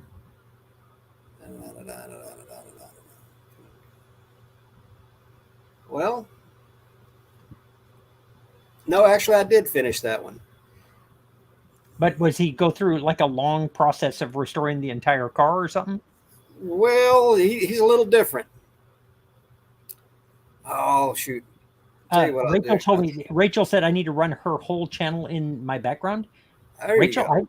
I've seen every video, like all the way back to when you were doing makeup tutorials, and obviously they don't work. Like it didn't help at found it. all. I found him. Let's see. Present. Share screen. Share screen. There we go. This is Puddin's Fab Shop. I'll show you. That's what it looks like right You got to there. dig a car out of the ground. No, he's actually moving into a new shop, and he's moving some stuff around on the property, and there's a guy there helping him with a little mini excavator. But I'm going to drop. Rachel, I meant it didn't work on me.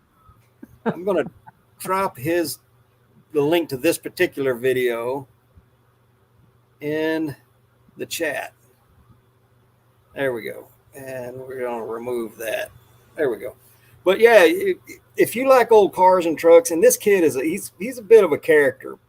He's real fun to watch. He's not one of those big, got a team. He does everything by himself. His wife and kids help him out a little bit. And he does, and he's not like building big fancy hot rods. He's like rebuilding little mini trucks, like the old U-Haul mini box trucks. Oh, okay. He rebuilds those and makes them cool. But he's also done like a early 60s station wagon, a little bit hot rod style. But he's not ordering brand new pre-made chassis and stroked out blueprinted motors, and he doesn't have a bunch of big sponsors, although he is sponsored by O'Reilly's, I think, and he makes a video for him once in a while. But we'll check it out. But I need to enjoyable go to watch. because I'm hungry. All right, I'll let you go. And there's really no point in staying. It just leaves Rachel and Drew. They can just stay in the chat and keep talking to each other. Let's see, who all do I have left? Rachel Kent, and Drew. Rachel, Drew. Kent's still Mary. here. Yeah, and he does a lot of his builds patina style. He doesn't really paint out anything. Okay. Coco and Chewy, they're calling it a night. All right. And I am too. it's going on 8 o'clock. I'm pushing 3 hours. No, for a it's live almost show. 10 here. Well, but I got here late. Yeah, I really, truly, I don't know what happened because I know we've talked before. I know we have. I know we have too. I don't know why. But you weren't on there, and it just said I had to pick me request. off and block me. I knew I was following you because I see all your posts.